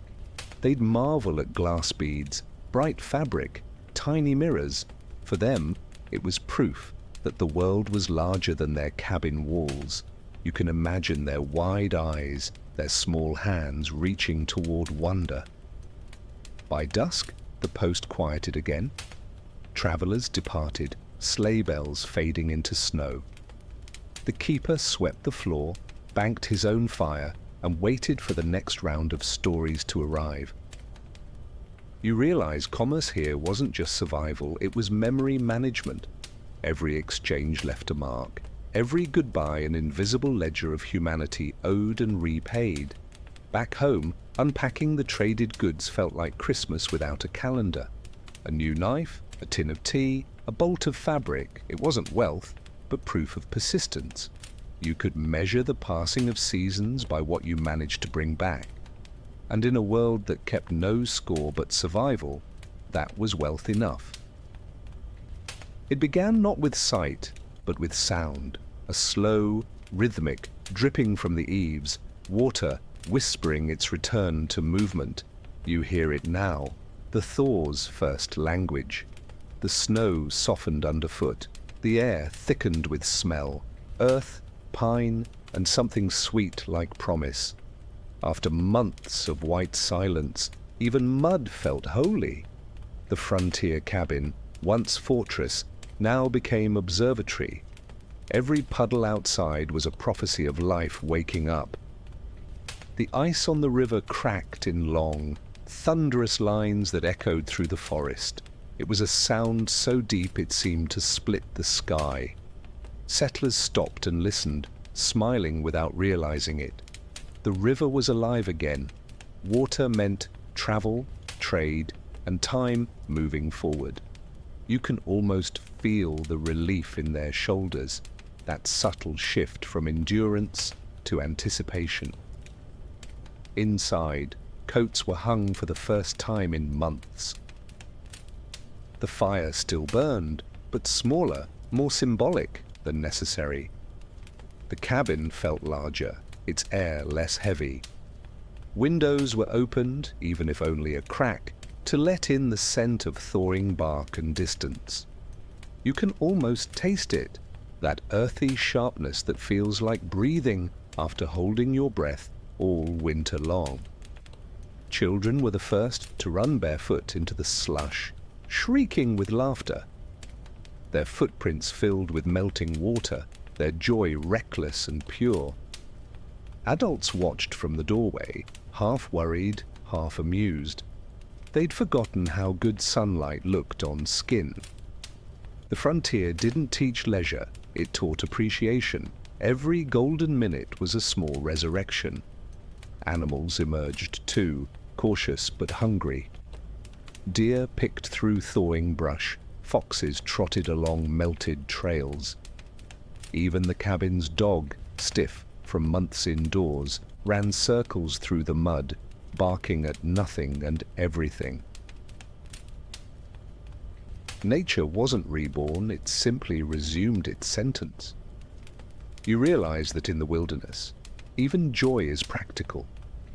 The thaw also brought sound. Birds returned in small flocks, calling to one another like old friends catching up. Their songs filled the air that had forgotten melody. At night, dripping water replaced the hiss of snow, a lullaby both new and ancient. You sensed the whole world exhaling, shaking off its frostbitten silence. But thaw meant work too. Melted snow revealed broken fences, fallen trees, flooded cellars. People didn't complain, they were grateful for something to fix. After so much waiting, even exhaustion felt like abundance. There's a strange truth there. Motion itself can feel like joy when you've lived too long in stillness. Streams swelled into rivers again, carrying twigs, leaves, and last season's secrets. Canoes were patched, traps reset, and trails reopened. The forest smelled alive, equal parts decay and creation. You can almost feel the soft mud underfoot, the texture of renewal, messy and magnificent. At night, the cabin no longer groaned under cold. Instead, it creaked with expansion, the wood stretching, sighing, alive again. Families slept lighter now, dreams less desperate. The fire wasn't watched, it was simply enjoyed. You realize survival had quietly transformed into living. With the thaw came risk, disease, floods, unstable ground. But people faced it gladly. Danger was preferable to monotony. Hope, even fragile, burns hotter than fear.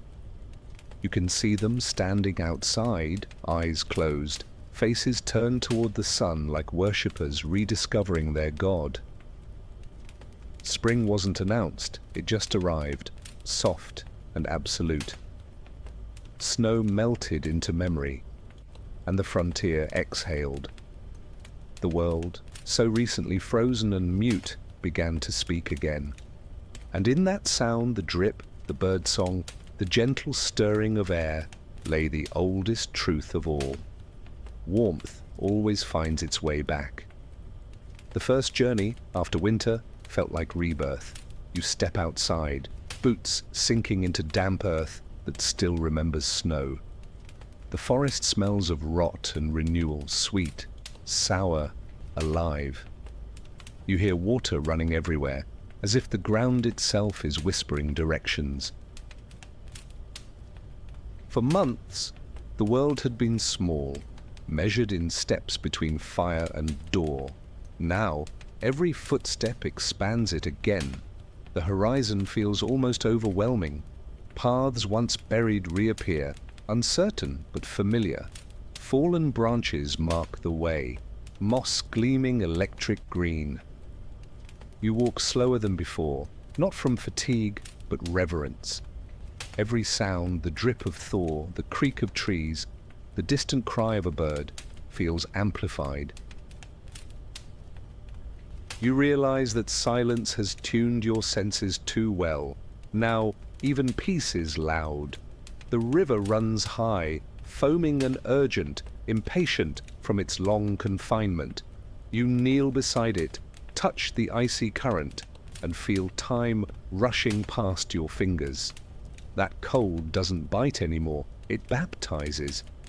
You imagine settlers doing the same, testing the depth, smiling to see the world in motion again. Movement meant possibility. Possibility meant survival's sequel, living with intention.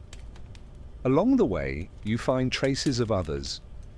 Boot prints half filled with water, a cut log, the ghost of smoke from a long-dead campfire.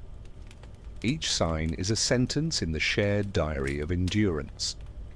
No one here leaves monuments, just evidence of persistence. You sense how that humility shaped the frontier soul. Existence measured not by footprint, but by echo. You pass the graves too, small mounds near birches marked with simple wood. Snowmelt has washed them clean. Flowers will come soon, but for now, it's bare earth, truth without ornament. The living don't linger, they bow their heads and move on. The frontier didn't dwell on sorrow, it folded it into routine, as gently as folding a blanket. Farther along, you find the trading path again, ruts soft with mud. In the distance, a flicker of smoke from another cabin. A faint comfort. Civilization stitched loosely across the wilderness, thread by thread. You can almost see it from above, a constellation of smoke signals forming a map of fragile hope. The world smells new again, though not clean. Wet bark, thawed fur, charred wood. It's the scent of honesty, the kind that doesn't need perfection to feel beautiful. The frontier wasn't paradise, but it was pure in one way. Nothing here pretended to be gentle, yet everything allowed gentleness to exist. Halfway through the walk, you pause. The quiet is different now, softer, warmer. You realize that solitude has changed its flavor. It no longer tastes of fear, but of freedom. Distance, once a burden, has become luxury. You can breathe deeply without walls answering back. This, you understand, is why people stayed even when they could have left. By afternoon, clouds break and sunlight paints gold across puddles. The air hums with insects newly awakened. You hear the forest stretch, the sound of sap rising, of wood remembering how to bend instead of break. You stand still for a long while, feeling small, but not insignificant, just part of the same thaw. When you return to the cabin, it looks smaller than before, but warmer, more alive. The logs gleam darker from melting frost. The smoke from the chimney curls lazy instead of desperate.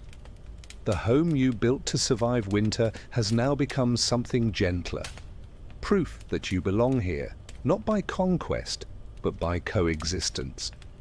And as evening falls, you sit by the door, watching mist rise from the earth.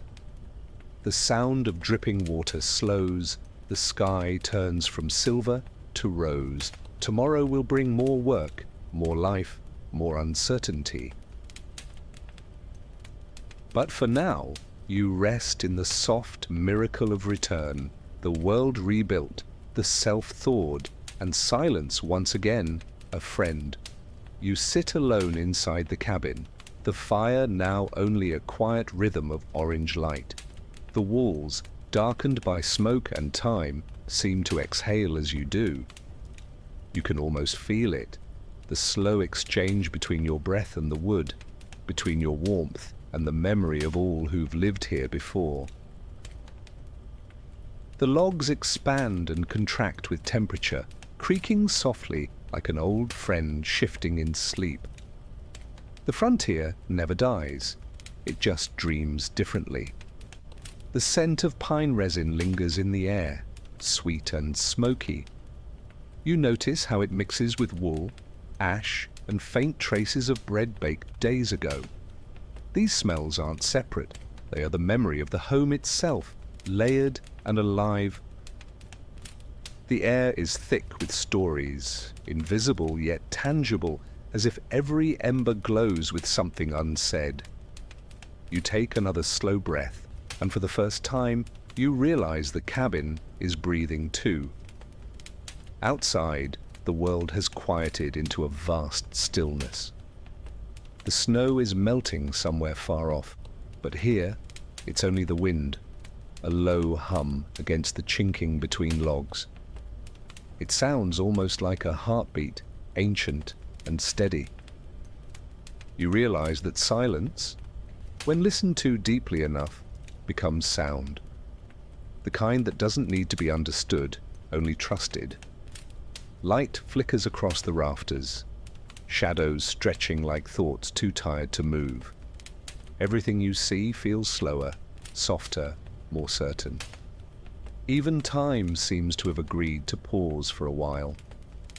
You imagine settlers centuries ago watching this same dance of light and dark, finding the same comfort in its predictability.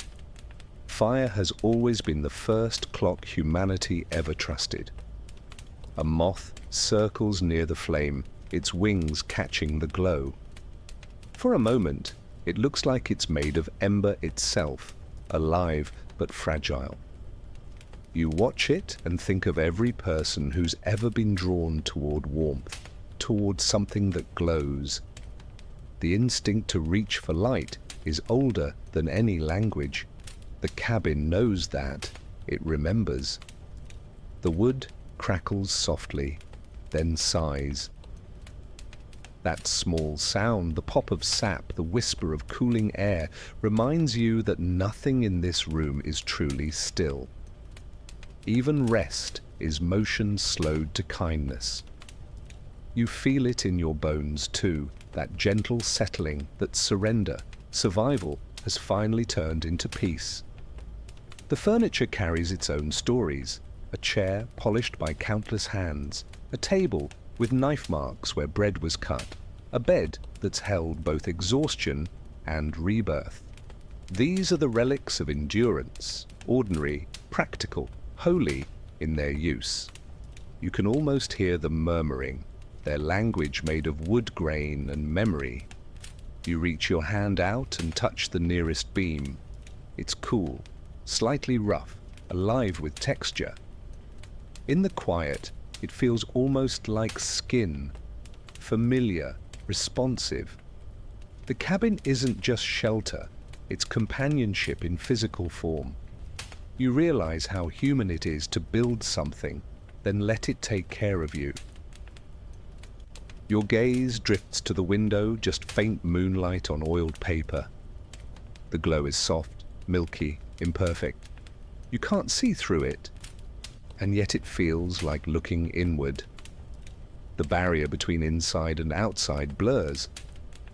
Maybe there isn't one at all. Maybe all of this, wood, wind, breath, memory, is part of the same slow conversation between time and existence. A soft wind moves across the roof. You can almost imagine it speaking, brushing through old smoke trails, reminding the cabin it still belongs to the earth. That's the secret, you think. The frontier never kept you apart from nature. It simply reminded you that you've always been part of it. That realization feels like warmth itself. The flame dips low now, the light deepening into amber and shadow. Everything glows at half speed, the spoon by the fire, the beam above you, your own hands resting in your lap. The world no longer needs to rush because it's already whole. In this breath, in this quiet, the cabin and you are one. And both are finally, completely at rest. Stillness has a weight. You can feel it pressing softly against your skin. It's not heavy. It's grounding, like a thick blanket over the soul. The world outside continues to move. Wind tracing its way through trees. Rivers whispering their thaw. But here inside, time has no edge. You sit within it, not apart from it. Every sound, every flicker of light feels infinite and kind. In the frontier, stillness wasn't idleness, it was recovery. After days of work, silence became medicine. You can imagine the settlers sitting exactly where you are, boots off, hands raw, bodies quieting. They didn't chase peace, it arrived when motion ended, and when it did, it felt earned, like a gift only fatigue could unwrap. The crackle of a coal echoes like thunder in miniature. It's strange how small things become immense when everything else rests. You hear the ticking of cooling metal, the faint shift of air through unseen gaps. Each sound is its own sentence in a language you don't need to translate. Stillness doesn't demand understanding, it rewards awareness. The fire reflects against the metal pot on the table, creating a slow dance of gold. The light sways gently, breathing in sync with you. Even objects seem alive in this quiet, each one sharing the same steady rhythm. It's as if the room itself is practicing presence. You sense the humility of that idea, how being can matter more than doing. Outside, an owl calls once, low and resonant. The sound travels across the clearing and disappears into the trees. You don't need to see it to feel its purpose. Life continues out there, calm and unhurried.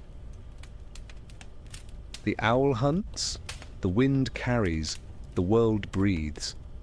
Inside, you remain still, the observer inside the heartbeat of creation. You realize now that stillness isn't emptiness, it's fullness disguised.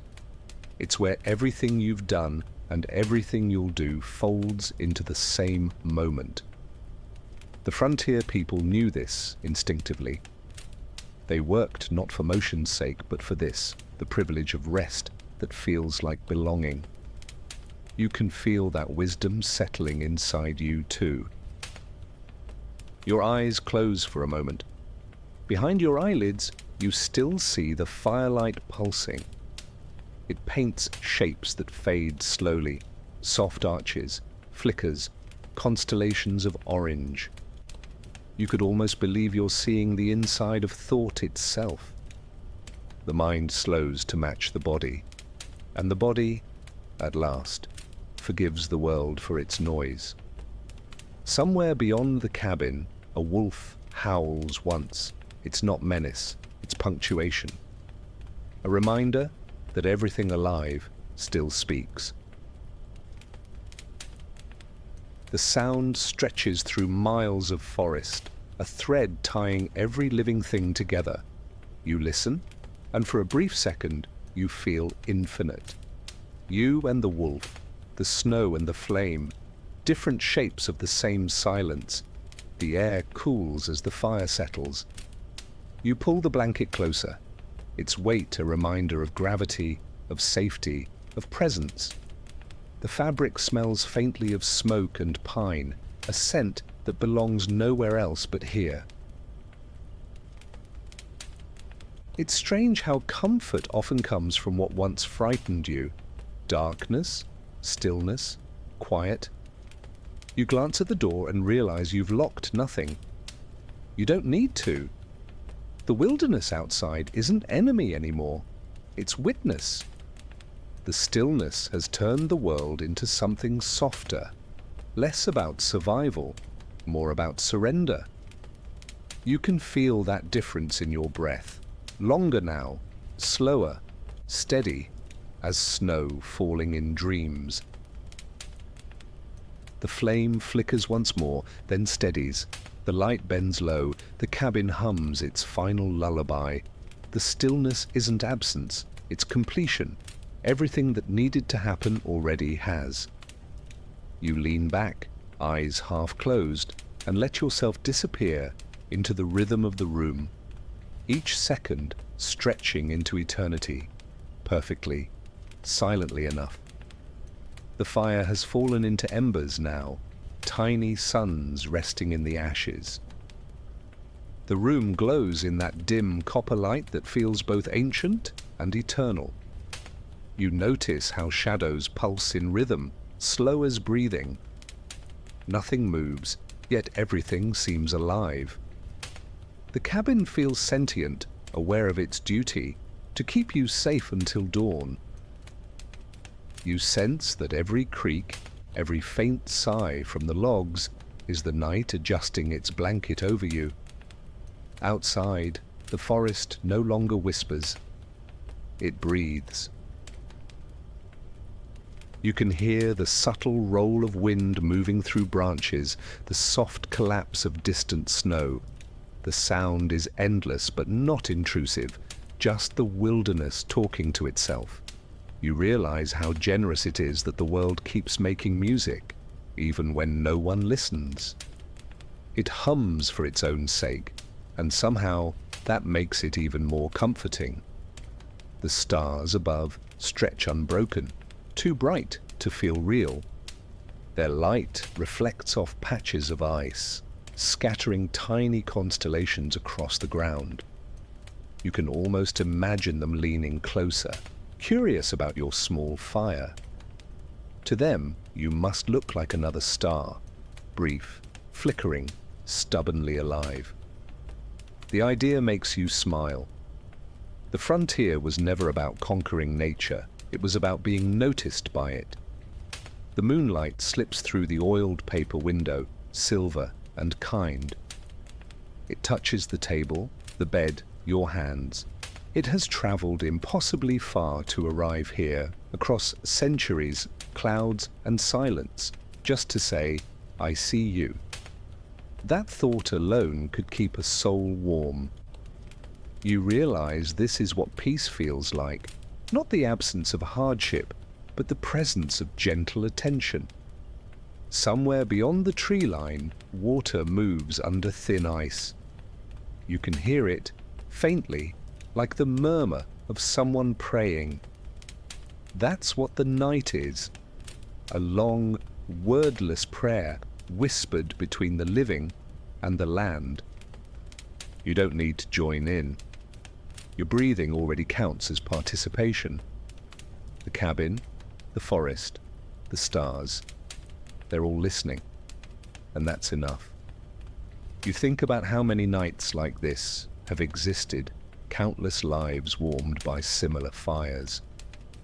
Different cabins, different faces, same sound of wind and wood, The continuity feels sacred. You're part of something unbroken, an unspoken lineage of rest. History doesn't end. It simply reclines, folds its hands, and watches with you. The wolves sing again, but softer now, like a hymn's final verse. Their voices echo off the trees, threading through the dark like woven silver. You don't flinch this time.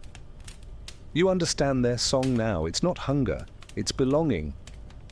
Every creature, from flame to fur, is just calling itself home. Inside, your heartbeat slows to match the room's tempo. The walls creak in response, as though acknowledging the synchronization. You can almost feel the frontier itself inhaling through you. The night has claimed its rhythm, and you are part of the percussion, breath, pulse, warmth, wood.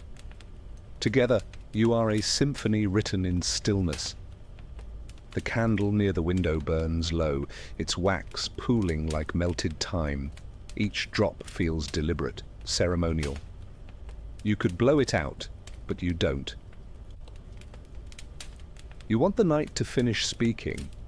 Light, after all, isn't afraid of darkness. It only bows to it gracefully when the conversation is done. And when the candle finally dies, the darkness isn't frightening, it's velvet. It folds around you, soft, absolute.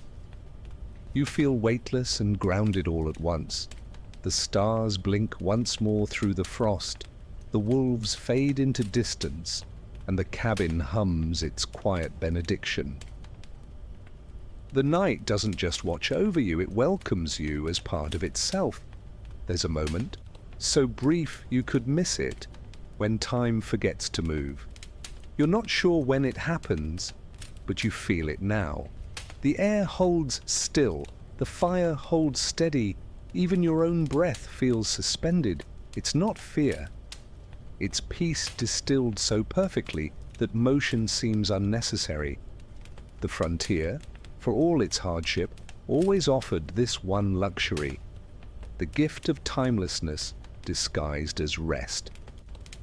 You look around the cabin and realize how little has truly changed in hundreds of years. Fire burns the same way. Wood smells the same when warmed. Snow still hushes the world with the same patience. Humanity's progress, all its noise and speed, hasn't altered this one small truth. Peace doesn't evolve, it waits. You can almost feel the centuries folding into the room. Objects lose their names here. The chair isn't a chair, it's simply something to hold you. The spoon, the pot, the bed, everything becomes a function of comfort rather than identity. Even you begin to lose definition, not disappearing, but softening. The edges of self blur like frost on glass. You're still here, but without urgency. Existing feels effortless. If you listen closely, you might hear it, the faint ticking beneath silence. Not a clock, but something older. The rhythm of wood cooling, of air circulating, of your heart syncing with both. It's the world reminding you that eternity isn't distant, it's microscopic. Time doesn't vanish, it stretches so thin you can finally see through it. Outside, the moon climbs higher, tracing light across the snow until the whole clearing glows. Shadows fade, distinctions vanish. Everything, trees, roof, earth, shares the same pale hue. You realize this is what eternity looks like, not infinite expansion, but perfect sameness. A world momentarily too balanced to bother with change. Your eyes drift toward the rafters. Dust sparkles where light finds it, dancing like slow-moving stars. You think of how many breaths it took for those particles to settle, how many years they've waited to fall just right. The thought comforts you. The universe is patient, and you are small enough to rest inside its patience. The fire, though small, refuses to die completely. A single ember glows like an idea, unwilling to leave. You find comfort in that persistence, the quiet refusal of warmth to surrender. Perhaps that's what we all are, small fires waiting out the storm, holding light not for spectacle, but for memory.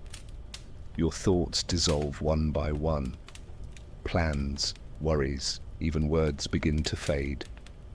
What remains is sensation, heat, heartbeat, breath. You become less of a person and more of an element, like smoke or water.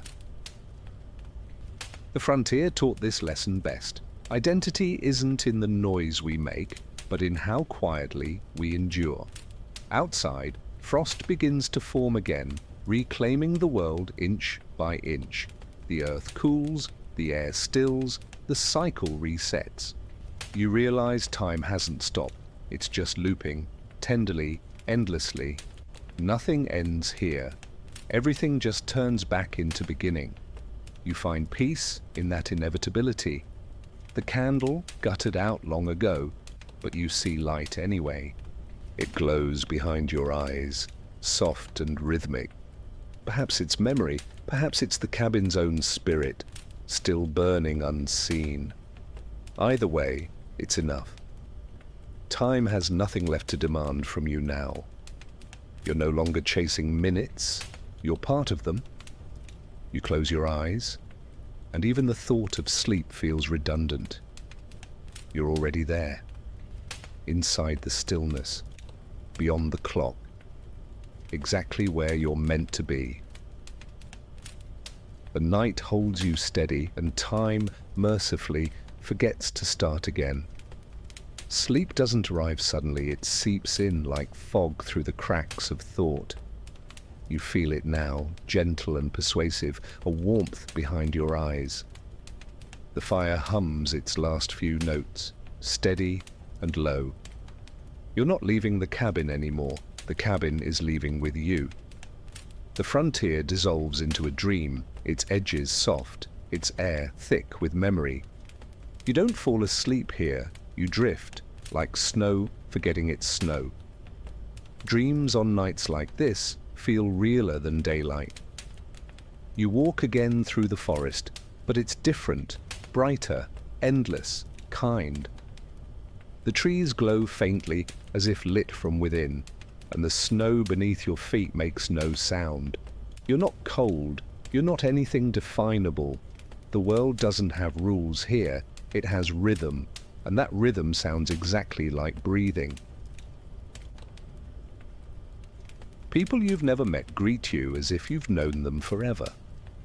Faces without names, hands without need.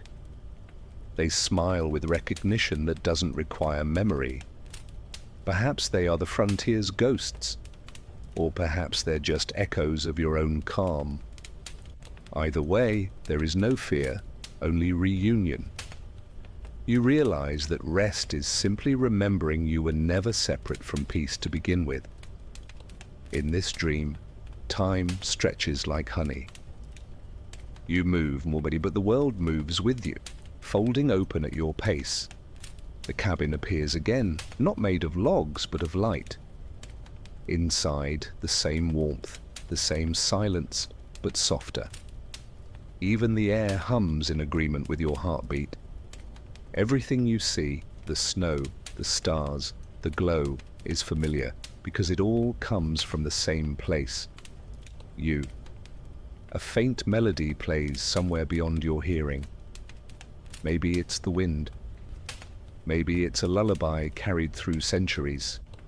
The notes rise and fall like gentle waves, blending with the slow drum of your pulse.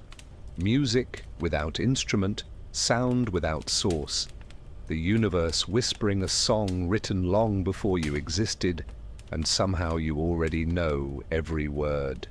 You find yourself touching things that aren't there, the fur of an animal, the warmth of sunlight, the hand of someone long gone. They feel real, but weightless. That's how memory works in dreams. It chooses feeling over fact. You realize the mind never loses what mattered. It simply waits until you're still enough to visit it again. The landscape changes seamlessly. Forests become rivers, rivers become stars. It's all the same motion, only disguised. Even the cold feels friendly now, crisp and clean. Every breath you take in this dream feels ancient, shared, eternal. The frontier has melted into something larger, something quieter than place, a presence, a continuation. Somewhere, a door opens, though no door exists. Beyond it, only light, golden, soft, endless. You step forward without thinking. The warmth greets you not as arrival, but as homecoming. There's no separation between body and sky anymore, between breath and world. You're everything the wilderness ever tried to teach, patient, humble, infinite. You hear faint laughter, children, maybe, or echoes of your younger self. The sound carries no nostalgia, only serenity. Even your memories have stopped trying to belong to time. They float freely now, as gentle proof that nothing loved ever disappears. It just changes shape. The dream fades, but not because it's ending, because waking and sleeping have become the same. You're not returning to the cabin. The cabin was always part of you. The fire, the snow, the silence, all of it built from the same stillness that now holds you perfectly still. And in that stillness, you finally understand rest isn't escape, it's reunion. There's light again, but it's different this time. Not the harsh burst of dawn, but a slow silver rising. It creeps across the floor, soft as forgiveness. You open your eyes, unsure whether you've woken or simply shifted dreams. The cabin looks the same, yet new, like the world has taken a deep breath and exhaled gently into your existence. Morning on the frontier was never loud. It arrived politely, asking nothing except acknowledgement. You hear melting snow dripping from the roof, each drop like a quiet clock marking gratitude instead of time. The fire, now just embers, still gives faint heat. You don't add wood. It's enough as it is. That's the lesson the night left behind. Enough is always enough. You realize the world is full of noise, but peace is just what happens when you stop chasing more of anything. Outside, the forest glows in mist. The first rays of sun catch the frost on branches, turning everything into crystal. Birds begin to stir, their calls hesitant, sleepy. Even the air feels shy. You step outside, your boots sinking slightly into damp earth. The smell of morning, wet wood, thawed moss, smoke, wraps around you like recognition. The world isn't starting over, it's simply continuing, beautifully unhurried. The river nearby moves again, its sound round and generous. You walk to its edge, watch sunlight bend across ripples. The reflection of the sky shivers and reforms. You realize the frontier wasn't a battle, it was a mirror. Nature never demanded victory, only presence. You smile, because presence is all you have, and now it finally feels like abundance. Your breath forms small clouds in the cool air. You laugh softly at that, proof that you're still part of the weather, still made of the same ingredients as fog and frost. The simplicity of it all feels like grace. You don't need meaning, you need only awareness. The old cabin behind you hums faintly in the wind, its walls alive with quiet gratitude. A bird lands near your boot, curious but unafraid. It hops once, twice, then flies away without urgency. You envy that rhythm, the ability to move when needed, to rest when not. The settlers must have watched such moments and understood that wisdom hides best in small creatures. The world teaches subtly to those who listen. You sit on a fallen log, still damp with dew. The sunlight warms your back, and you feel the pull between fatigue and contentment. It's not exhaustion, it's peace embodied. Every hardship of winter seems to dissolve under this warmth. The river flows, the wind hums, and for the first time, you don't feel like a visitor here. You feel native to the quiet. Inside the cabin, everything remains still. The bed is unmade, the dishes untouched, yet it feels clean because it has purpose. Stillness doesn't need tidying, it needs appreciation. You sense the spirit of every winter morning that's ever existed, unhurried, generous, wise, filling this moment until it overflows. Clouds drift overhead, pale and slow. Their shadows cross the trees like fingers, tracing old scars. You realize the world keeps time not in hours but in seasons. The cycle has no finish line, only continuity. That knowledge settles deep inside you, soft as snow. When you finally close your eyes again, it isn't to sleep, it's to listen. The earth hums beneath you, the cabin breathes behind you, and somewhere, far away but not unreachable, the wolves sing their farewell to the night. Everything alive is whispering the same thing. You are safe. You are home. And so morning lingers, unrushed, eternal, content to last forever in the space between one heartbeat and the next. You stay seated by the door long after the light has settled. The fire is out now, but the warmth remains, drifting through the air like a ghost that refuses to leave. Everything is still, yet full. The cabin, the river, the woods, they're no longer places. They've become memories wearing the skin of the present. You realize peace doesn't announce itself. It simply replaces every thought until only gratitude is left. Outside, the snow melts into streams, running softly towards somewhere you'll never see. The sound is patient, unhurried, as if time itself is stretching its legs after a long winter. You listen to it, the melody of ending and beginning blending perfectly. That's how the frontier survives, not through conquest or permanence, but through repetition, gentle enough to feel like forgiveness. The air smells of pine and smoke and something faintly sweet, like bread remembered long after it's eaten. You take one last breath of it, slow and deliberate, and you know you'll carry that scent forever. It's the smell of survival transformed into peace. Every life that ever passed through a cabin like this left it behind for someone to breathe next. You're part of that now. The endless relay of stillness. The logs hum faintly as they cool, the wind sliding between them in a voice older than words. If you listen closely, you can almost hear it speaking. You did enough. You made it through. It's strange how the world, when quiet enough, begins to sound like reassurance. Even the silence feels kind, holding you the way snow holds footprints, briefly, gently, completely.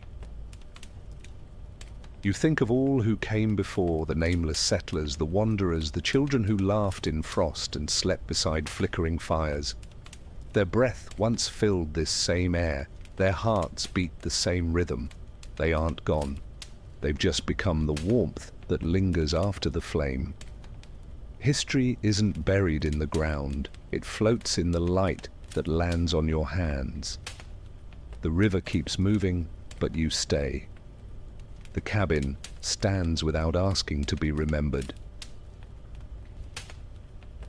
There's beauty in that, the endurance of things that don't need to prove themselves. You realize that maybe heaven isn't elsewhere. Maybe it's right here, disguised as ordinary quiet, waiting for anyone still enough to notice. Eternity doesn't need gold, it needs awareness. The world outside grows brighter, but not louder. Morning expands in slow motion, light pooling in corners that had known only firelight before. Dust turns to glitter. Even the walls seem to glow from within. You blink once, twice, and understand. This isn't just a cabin.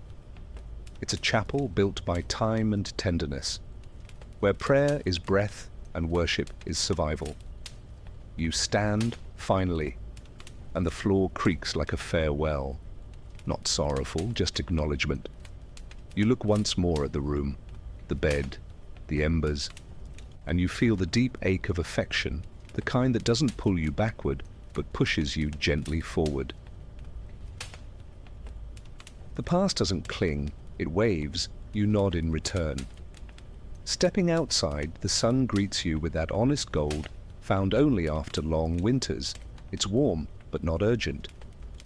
You watch light spill across the clearing, touching everything equally: logs, stones, graves, trees. It's a democracy of peace. The same sun that saw suffering now witnesses rest, and it smiles through silence. You walk toward the river, slow and steady.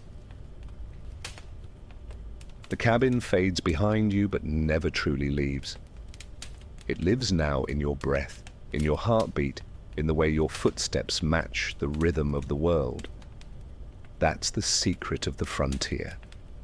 Nothing ever belongs to you, yet everything stays with you. You don't own the peace. You borrow it, carry it, share it. The breeze shifts once more, carrying the scent of pine smoke away. It rises, spirals, disappears.